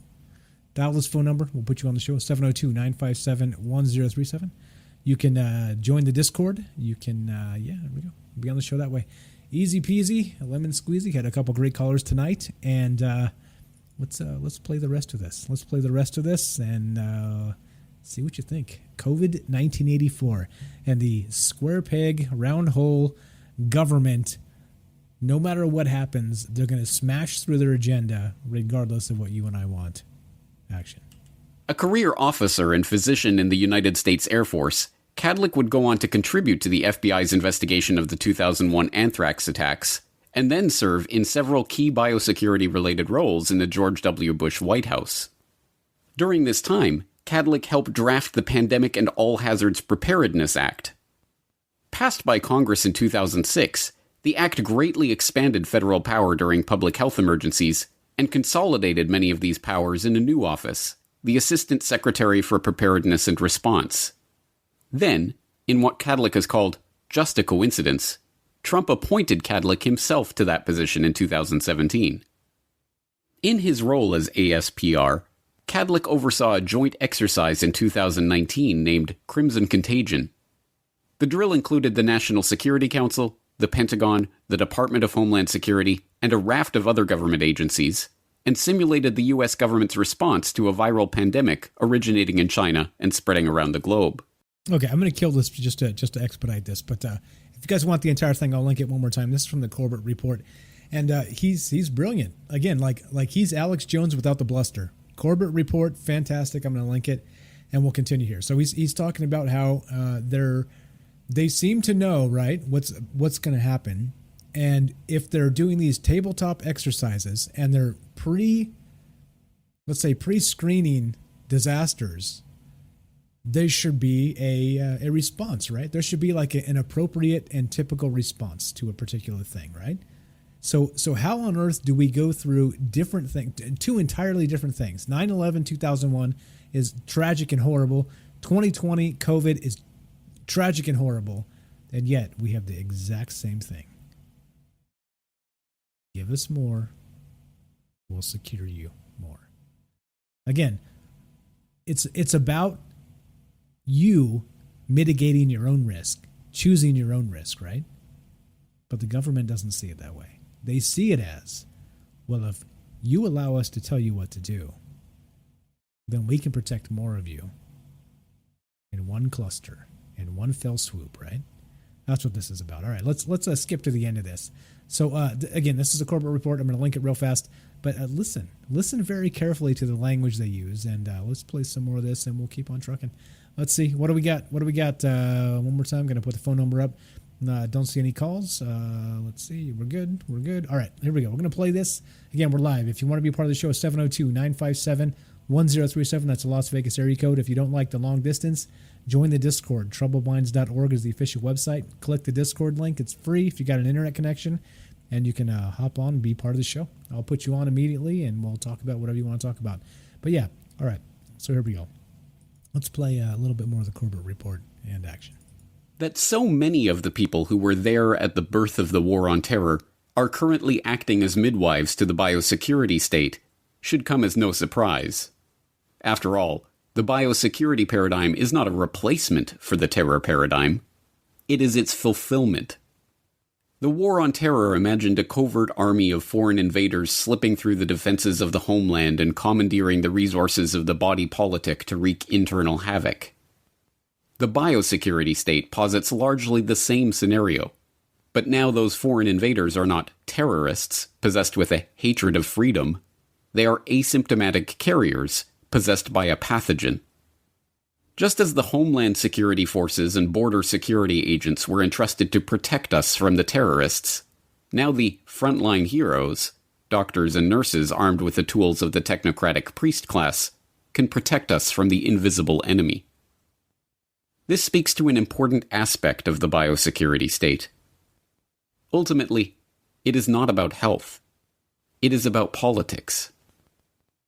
Once again, we find insight on this turn of events from Giorgio Agamben, who has noted that viral epidemics are, above all, a political concept, which is preparing to become the new terrain of world politics, or non-politics.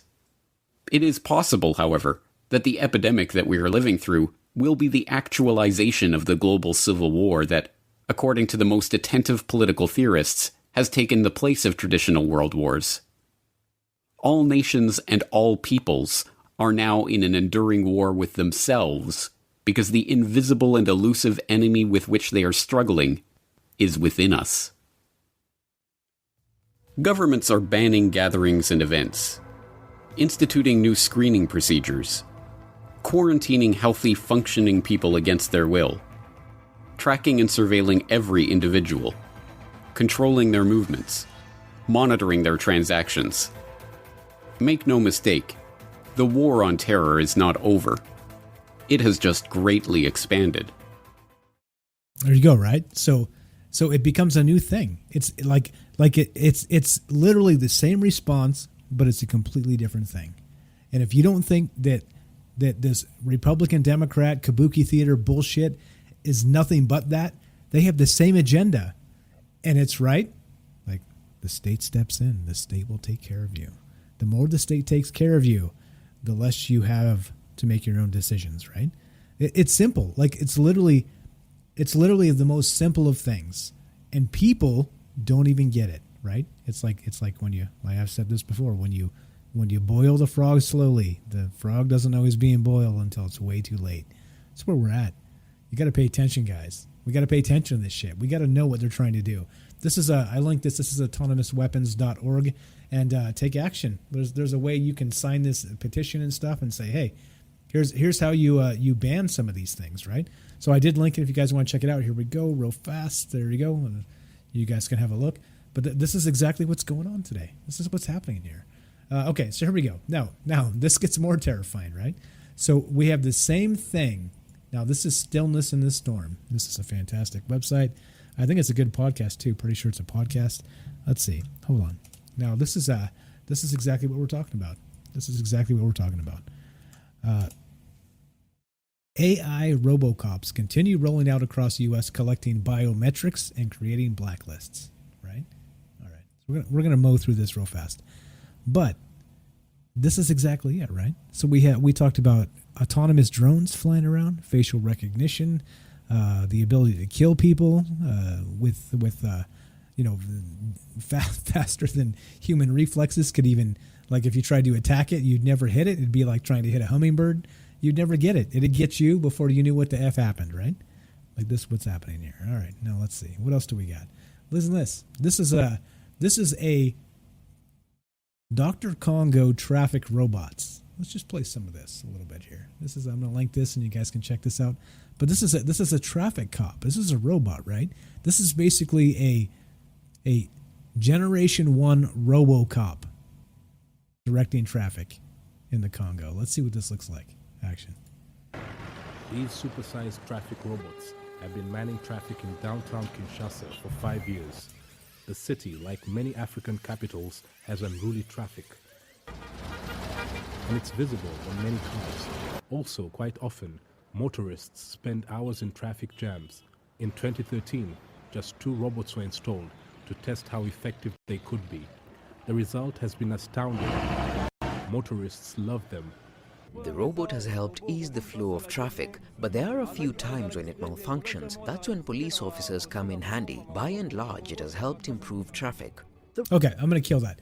Notice, there are times when it malfunctions, all right? Which is all fine, if it's like, hey, like this traffic come through, that traffic come through, right? Whatever.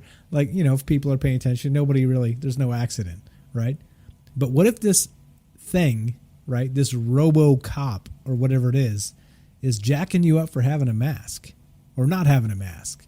Or what if you have a fever and you're on the Las Vegas Strip and you get one of these RoboCops, right? The next generation RoboCops, not this one, the one with arms and legs that takes your temperature, right?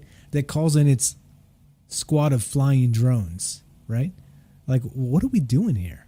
Is this really, we're going to allow this to happen? Like it's unbelievable to me that we have a government, right, that doesn't do a damn thing when it comes to the most important things. Now we have a technocracy running out of control. We have facial recognition, which is a huge threat to privacy and everything else that goes beyond that. Not doing it, the government doesn't do a damn thing about it, right? These 80-year-olds in Congress can't even check their damn email, right? Like, that's how technologically illiterate they are. And these are the people running the country. Okay? Nothing against old people. I love the old people. But holy shit. Really? Like, these are the people legislating when we have Zuckerberg and Sergey from what's his name? Brin from Google and all of them, right? Jack from Twitter. Hey, I'm talking to all you guys. Like, these are the people that are running the joint, and then our stupid elected officials don't know jack shit about anything. And by the time they realize what happened, it's way too freaking late. It is way too late. Way too late. It continues. TheSun.com. Hold on, let's see. Let me curate this real fast. I'm running out of time here, but let's see. All right. Anyway, if you guys want to be part of the show, 702-957-1037. Get on here and tell me what you think about all the rest of this. We do have a call, actually. We're going to take this and let's do it. Okay. But here we go. Let's do this. Hey, buddy.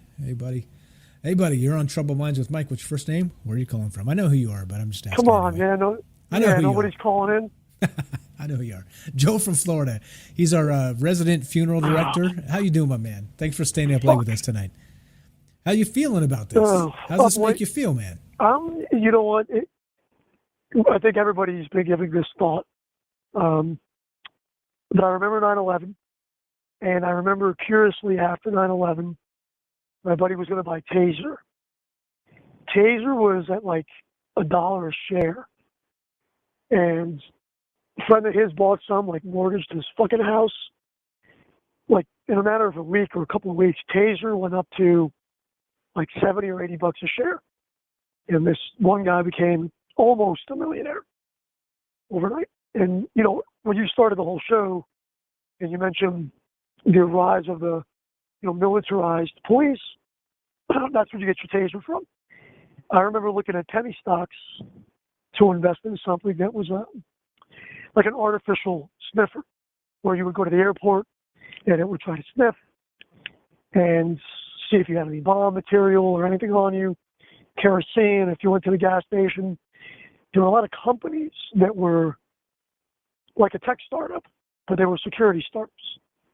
You know, the way I picture this, and I think I've said it before, is all of these technocrats, Elon Musks, whatever you want to call them, I think they're scared because, again, right now, a lot of the world is tired of their governments. If you read the Communist Manifesto and, books on Adam Smith and capitalism, the biggest thing with the manifesto is when people get sick enough, they're going to revolt against their government. Well, it might happen, it might not, it might be good, it might be bad. It's going to be bad. But I think these people in charge are scared. And at some points, we're going to run out of people to exploit. We're exploiting the Chinese. How long can that go on for? If we don't make this technology, somebody else certainly will. If we don't build the robots, somebody else is going to build the robots. So it needs to be done so people can get rich and people can make money. And by the time we're all sick of everybody's shit, like we are right now, by the time the rest of us wake up, it's going to be too late. Those machines are going to control resources. Those machines are going to control who gets the medicine. Those machines are going to fucking control everything. Yeah, everything. We're giving it all to we're giving the facial recognition to Facebook, right? Like, sure, Facebook, fine. Zuckerberg, he may be like a weird alien looking robot type of, bizarre weirdo, but he's not Vladimir Putin, right? Well, I guess that remains to be seen, but I mean, like, and then the TikTok apps and the rest of this bullshit, like we're literally the Face app. We're scanning our face and sending it to the Russian government, right? The TikTok, we're I mean, we're doing this freely. We're giving this shit up freely. It's unbelievable. Sorry, go ahead. Yes, even me talking, people typing, you said it yourself. It's archived. So I mean, what happens if they're taking algorithms from all of this, and maybe they're timing it, maybe they're waiting for the singularity. I have some transhumanist friends that believe it's the singularity is going to be good for transhumanism. But what happens if it's the opposite? What happens if whatever machines get out of this, they hate us? A la Skynet or Battlestar Galactica or any of that. What happens then? What happens when, and we already know, an example of this would be, you have an automated car. That car gets into an accident. Whose insurance pays for it? Who's to blame?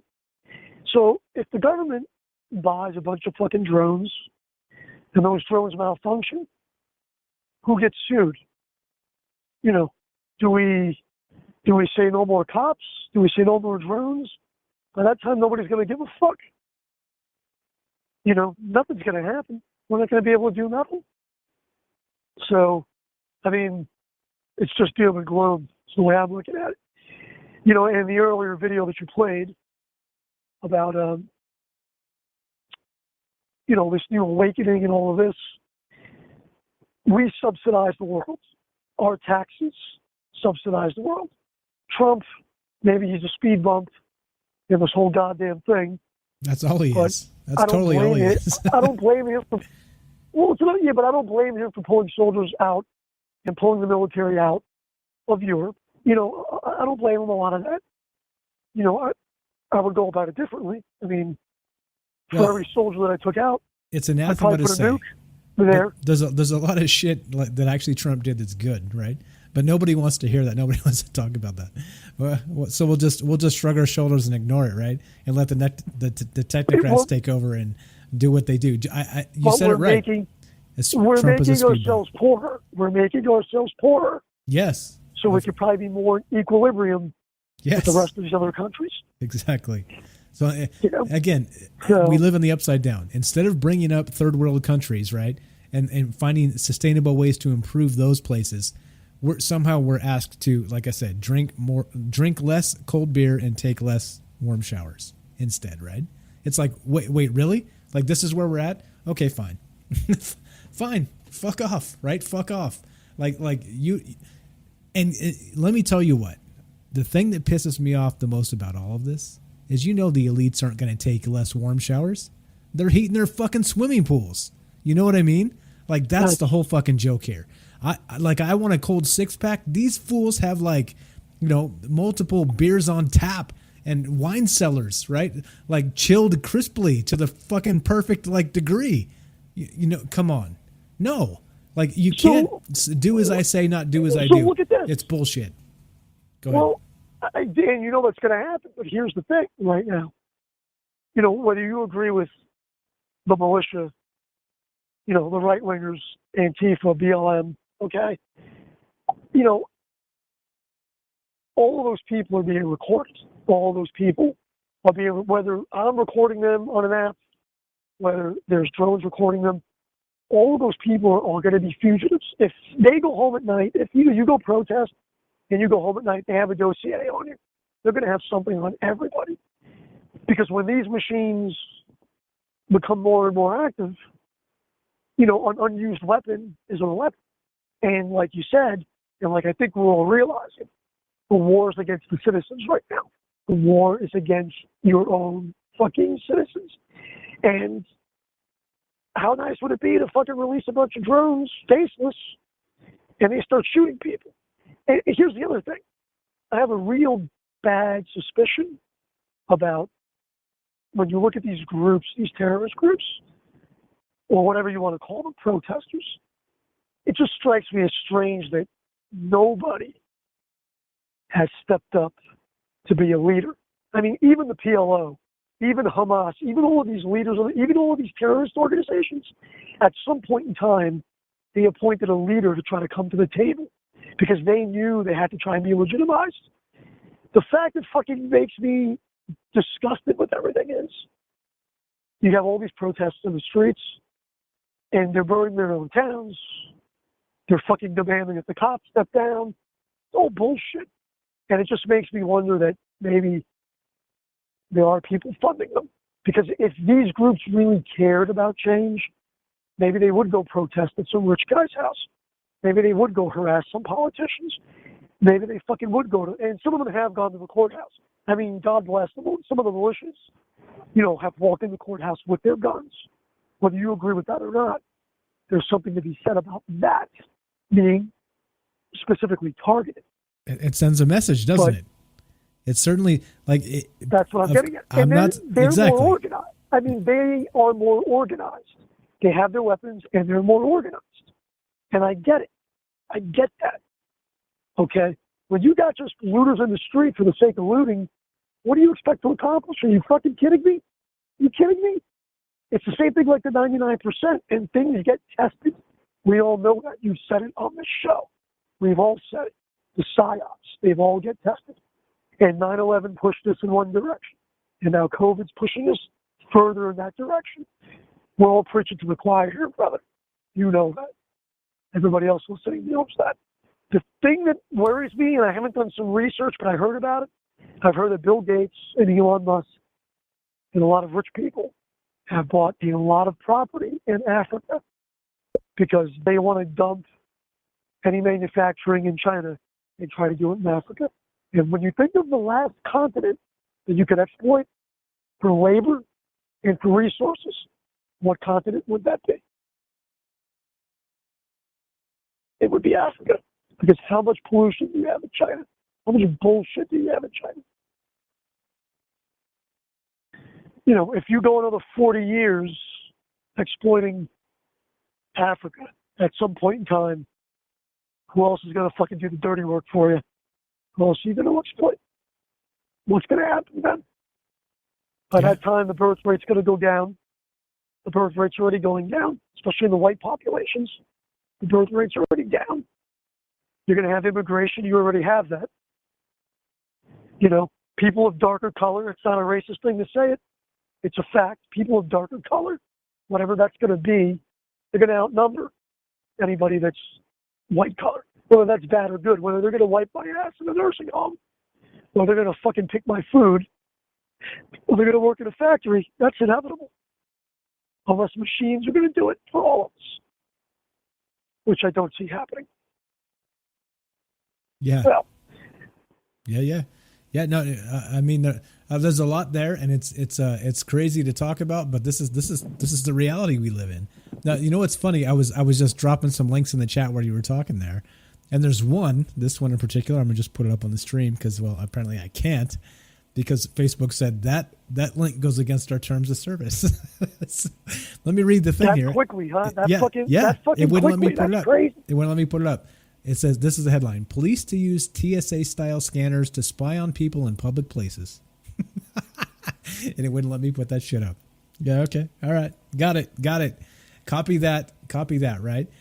I mean, this is like I said, there's so much here to talk about and think about. And you turn on the mainstream media and it's like they're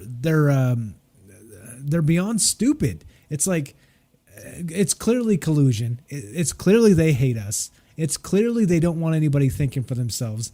And freedom, fuck that, right? Like, get rid of that. That means you get to do what you want. We don't want you to do what you want. They want us to do what they want us to do.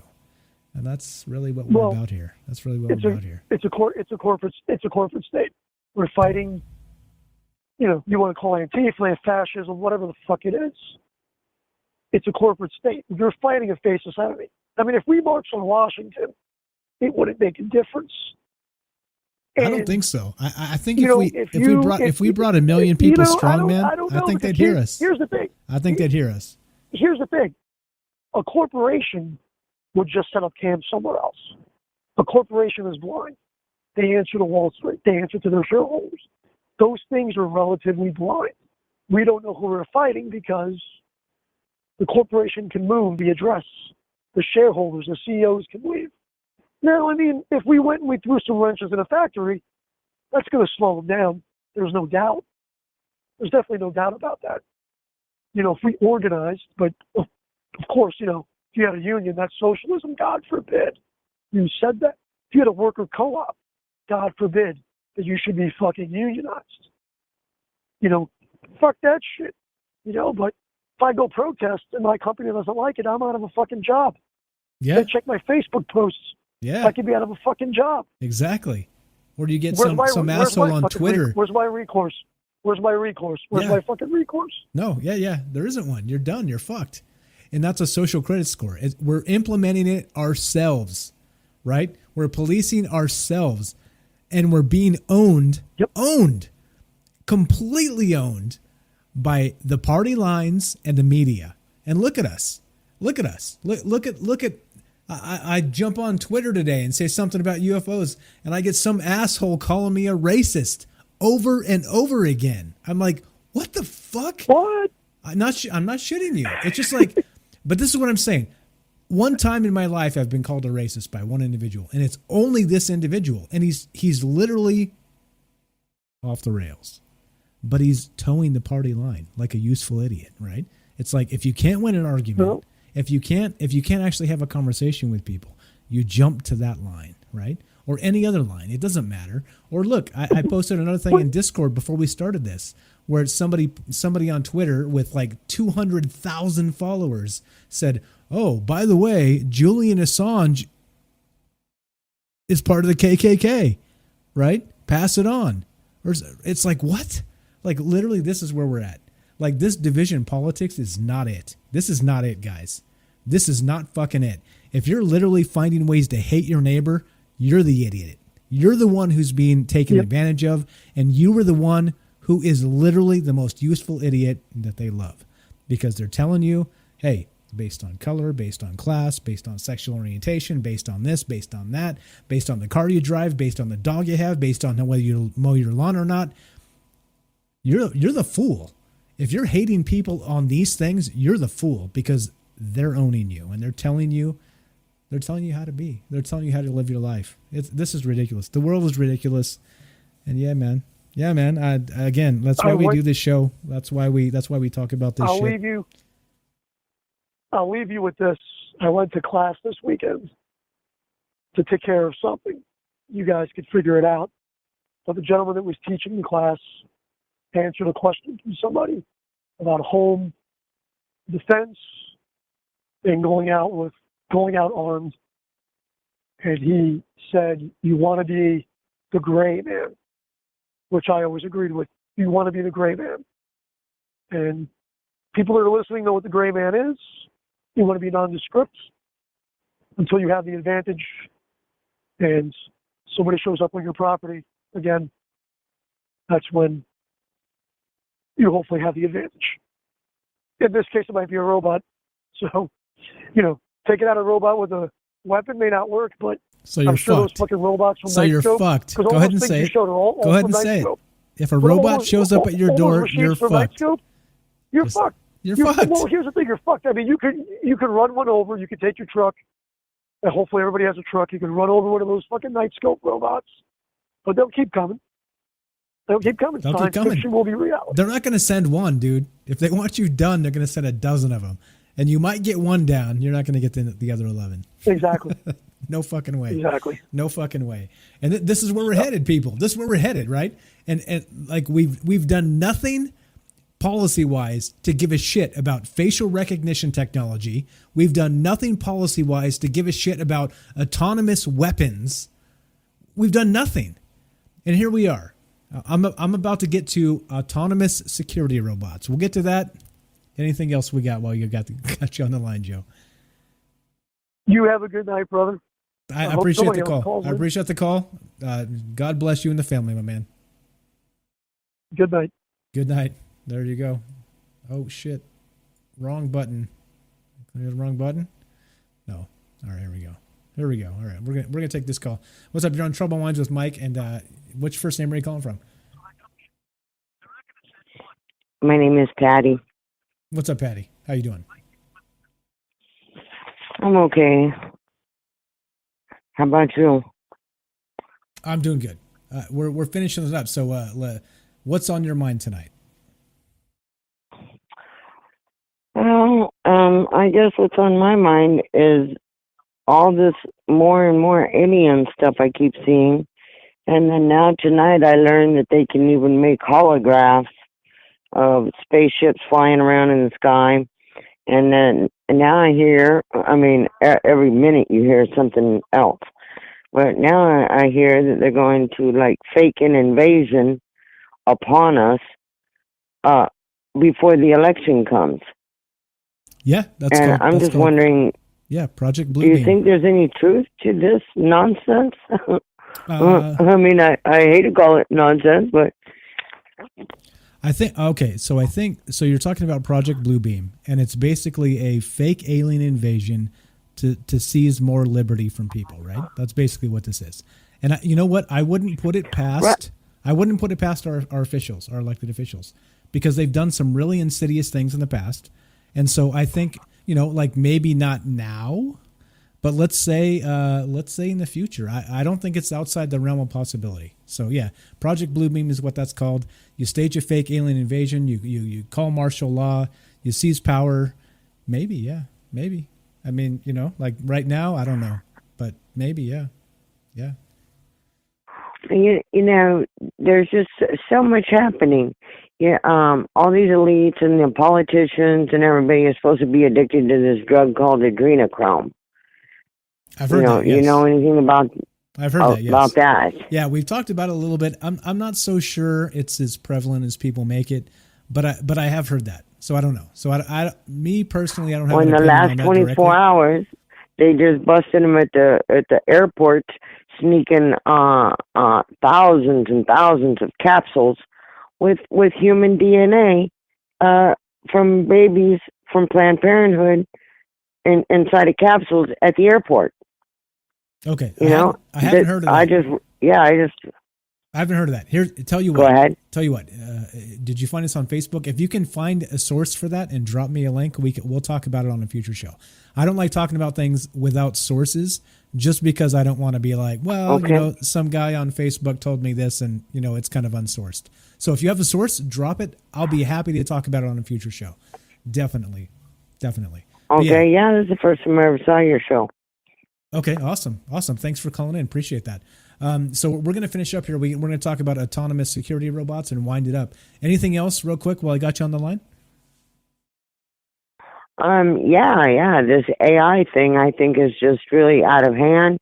I think that Elon Musk dude saying he wants to put stuff in our brains, I think he's completely crazy. And I told him so over Facebook, and told him that I'll pray for him, because I even pray for the mentally sick. I all this nonsense about putting chips and everything in us, I think should be talked about a little bit more too. Yeah, And this AI. You're in the right AI place. stuff. You're in the right place, because that's exactly what we talk about. We've talked about Elon Musk quite a bit. Neuralink, I did a video on that. Go check out our website. I've done videos, short videos on this. We've done long talks about this. You're totally in the right place, because you're right. Like there's some really, really difficult implications that nobody seems to bring up regarding Elon Musk and Neuralink, right? I think Elon Musk, me personally, I think he's an innovator, and I think those are the type of people we need to look up to. However, there are a lot of caveats there. And if we can't regulate this properly, then this becomes a utopian nightmare, doesn't it? Or a dystopian nightmare, I should say. It gets ugly. It gets ugly. Yeah. Well, the first thing I learned today, or saw today, I'm not going to say if I learned, because I don't know, that we're going to go into a blackout, and they're removing the magnetic field from around the earth, and we're going to have a complete blackout here. And then I'm like, well, is this why they're trying to get rid of the sun, so we will have a 100% blackout? Because, Bill Gates, he's investing money. I learned tonight, he's investing money into how to breed mosquitoes by the hundreds. Why would you want to keep breeding lots and lots of mosquitoes? To eat us alive here? I really don't trust that Bill Gates guy at all. And in fact, I just got done writing up there, why is he involved in doing vaccinations at all? He has no doctorate degree in anything. Yeah, so okay, so I agree with you there. Like again, it goes on and on. Yeah. Again, that like it seems the more you look into this stuff, the more you realize we live in the upside down. And again, I'm not anti-science or anti-vaccine or any of that stuff, right? Except you're correct. Like, why on God's green earth is the software developer like the arbiter of truth regarding vaccinations for people? It makes no sense. And then we have Fauci and these guys like changing their story every other week. Yeah, you're in the right place. You're definitely in the right place. You're definitely in the right place. Well, thank you so much. I appreciate the call. How did you find? Can I ask you how you found us before you go? I was scrolling on Facebook, and I saw that there was a phone number, and I said, well, I've got a couple phones, so I said, well, I'll call from my other phone, and so I could keep listening to the show while I was, trying to call. Gotcha. Well, what was strange is the show that was playing on the Facebook wasn't the same show that I was listening to in my ear on the phone. Yeah, it's just a delay. It was two different shows playing. It's just a delay. So if you're on the phone, actually, you get real time, and then if you're on Facebook or whatever, it's a delay. So that you just had like the same guy talking about two different things at different times. You were time traveling. Patty, thank you so much for the call tonight. Thanks for finding us, and you're in the right place. Like, a lot of the things you're saying are exactly the types of things we talk about. So I look forward to you calling back in the future. Okay, and the name of your site here, what is it really? It's hard to see. That's okay. Troubledminds.org is the website, and you can find it right here on Facebook too. And yeah, that's where you go. So if you go to the website, you can find all of the social media stuff. And again, thanks for the call. Okay. Like a lot of people don't have the guts to call, and here you are. First time listener, first time caller. Yeah. Okay, thank you, and you have a wonderful night. Thanks a lot. You too, Patty. Thanks for calling. There you go. Right. Simple as Bye-bye. that, guys. Appreciate it. Thanks for the call. Look at that. Look at that. Somebody finds us on Facebook and instantly picks up the phone and calls and gets on the damn phone. Thank you, Patty. You're amazing. Thanks for calling. Thanks, Joe. Thanks all the other great people that called tonight. Let me just finish this up. Let's round this out. Now, this is nuts, right? Now, talking about all of the crazy stuff that we've been talking about tonight, right? So let's bring it back around to RoboCops, and let's finish this up. All right. This is Nightscope.com. All right. And yeah, right. It says, just like it says, autonomous security robots, right? Automated physical security patrol and presence devices deliver real-time actionable intelligence anytime and anywhere. giving you and your security team the ability to detect and react faster. Our autonomous security robots, ASRs, are made in the USA, designed and built in Silicon Valley by Knightscope. Let's play this video real fast, and you can see the propaganda from Knightscope. Check this out. This is crazy.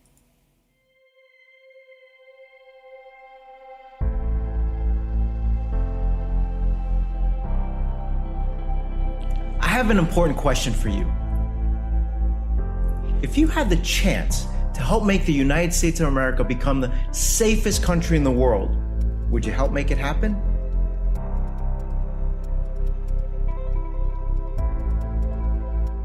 I gotta kill it right there.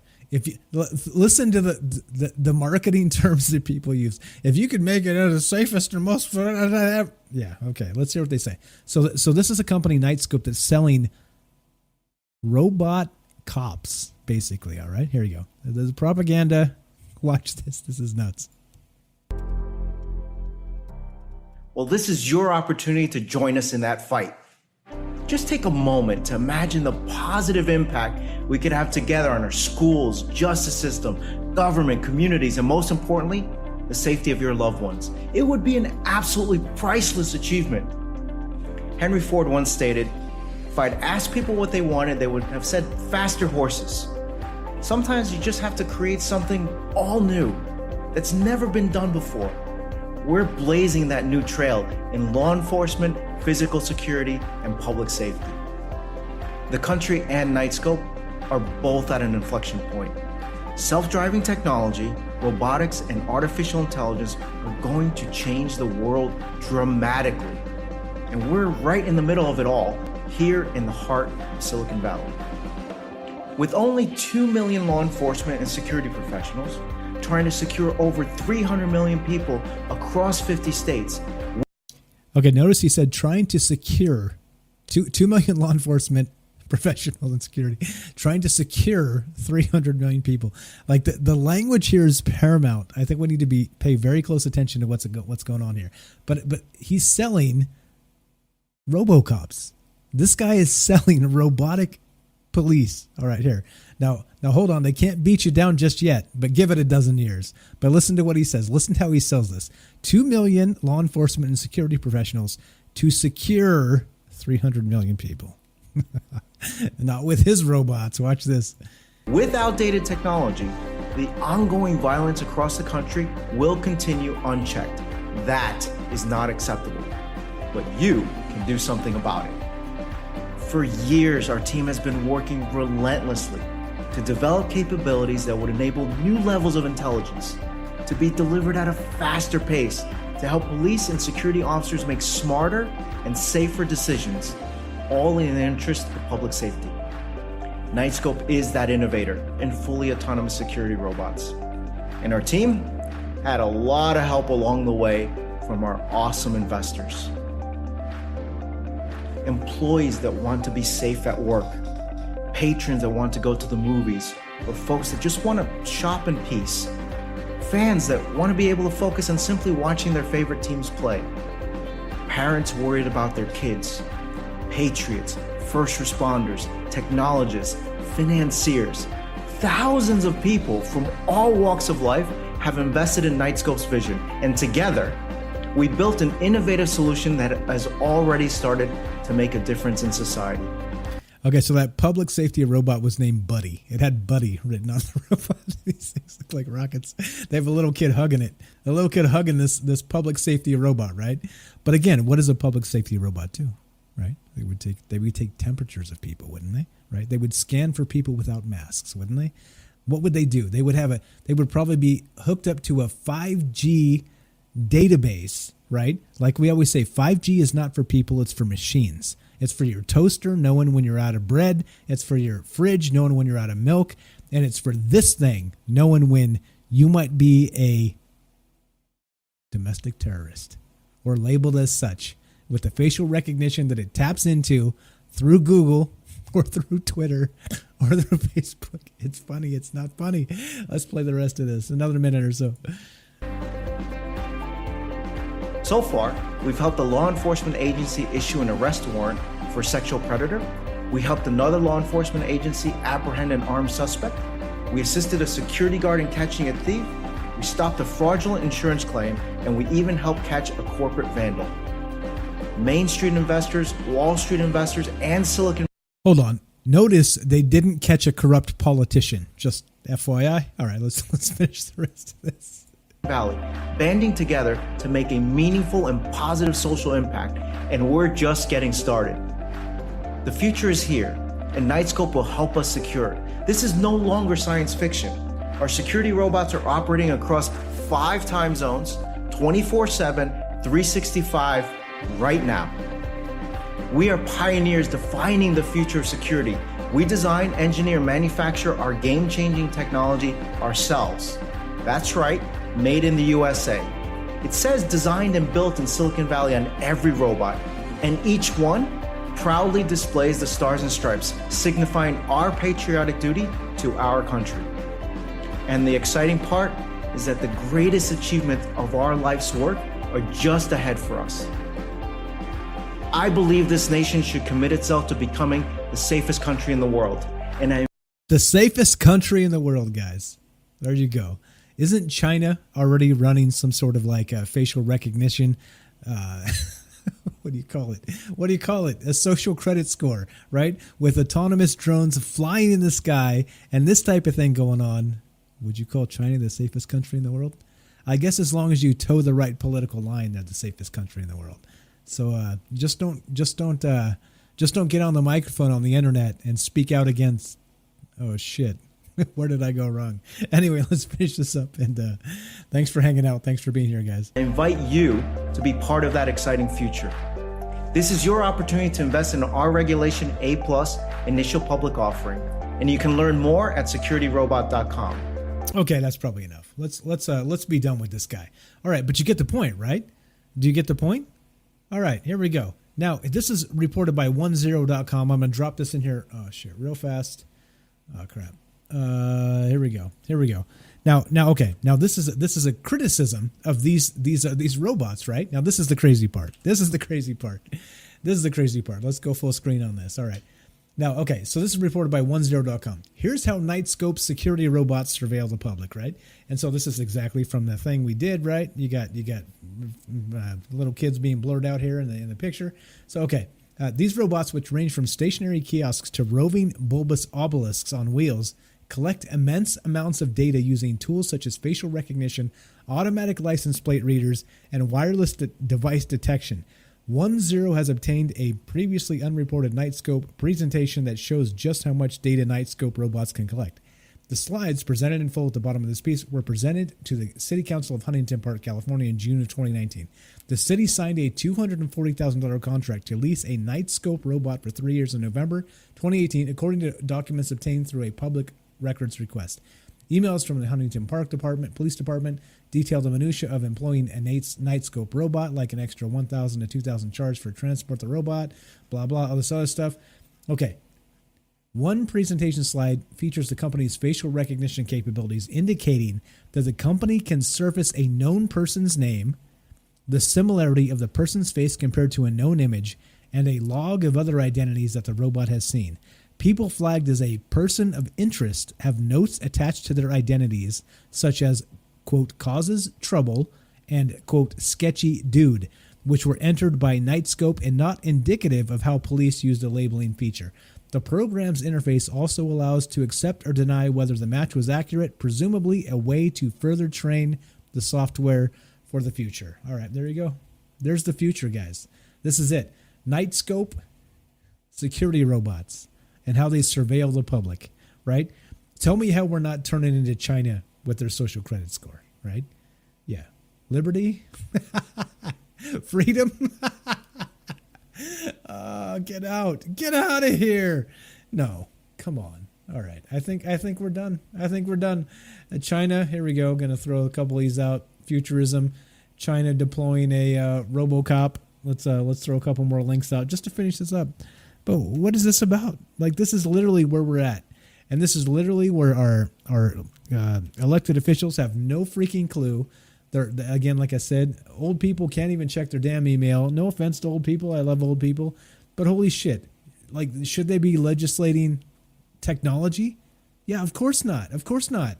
Like, this is the dumbest thing ever. This is so dumb. Unbelievable.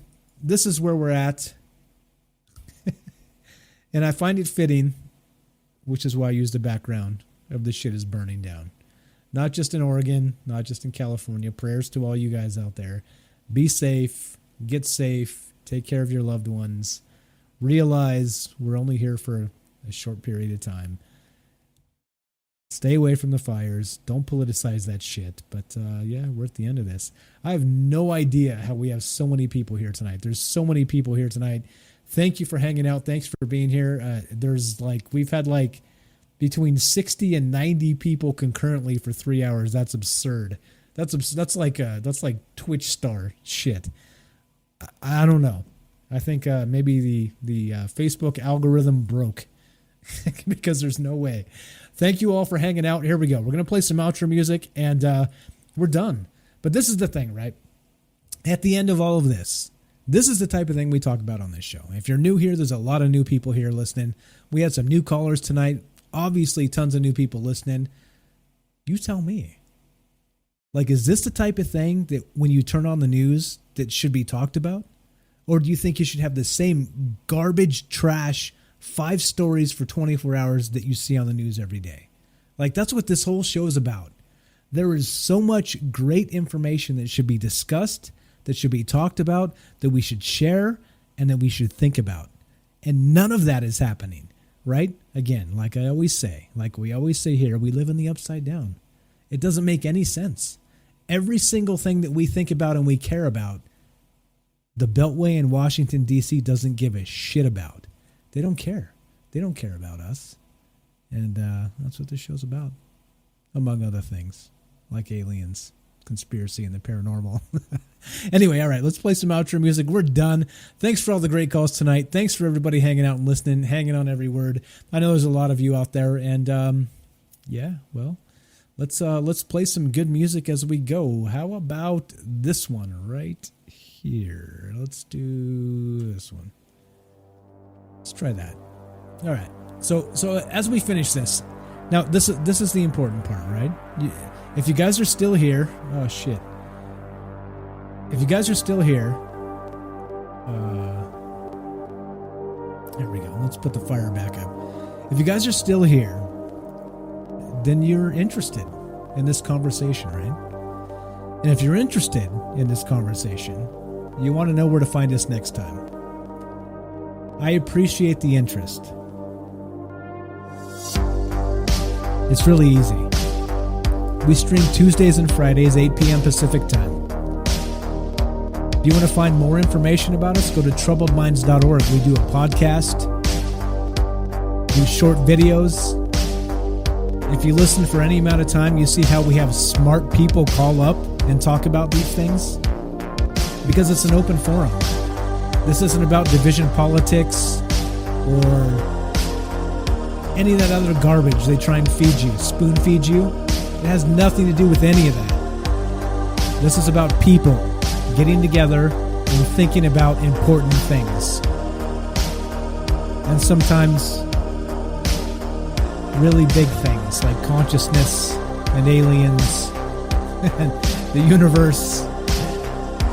Anyway, you're in the right place. One more time, thanks for hanging out. I'm honored that all you guys are here. You're listening to Troubled Minds Radio. One more time, you can find us at troubledminds.org. That's the official website. Check out the podcast. The big thing is, share this with somebody. Say, hey, look, stop watching that shitty news. Turn off Fox News, turn off CNN, and come listen. And not just listen, come call in and be part of this conversation. You can be part of this.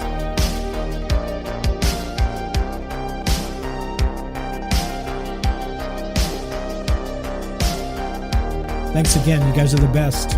So many calls, so much great chat, so much engagement. Again, I wouldn't be doing this if I was doing this by myself.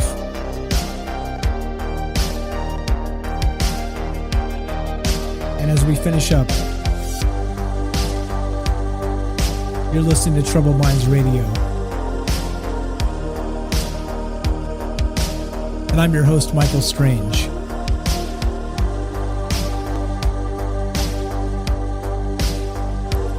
Tuesdays and Fridays, 8 p.m. Pacific. We'll see you there. You know where to find us, troubledminds.org. And at the end,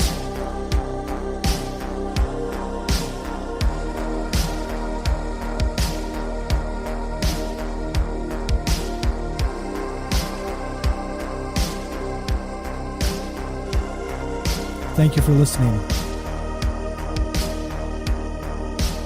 This show is nothing without you, and we'll see you next time.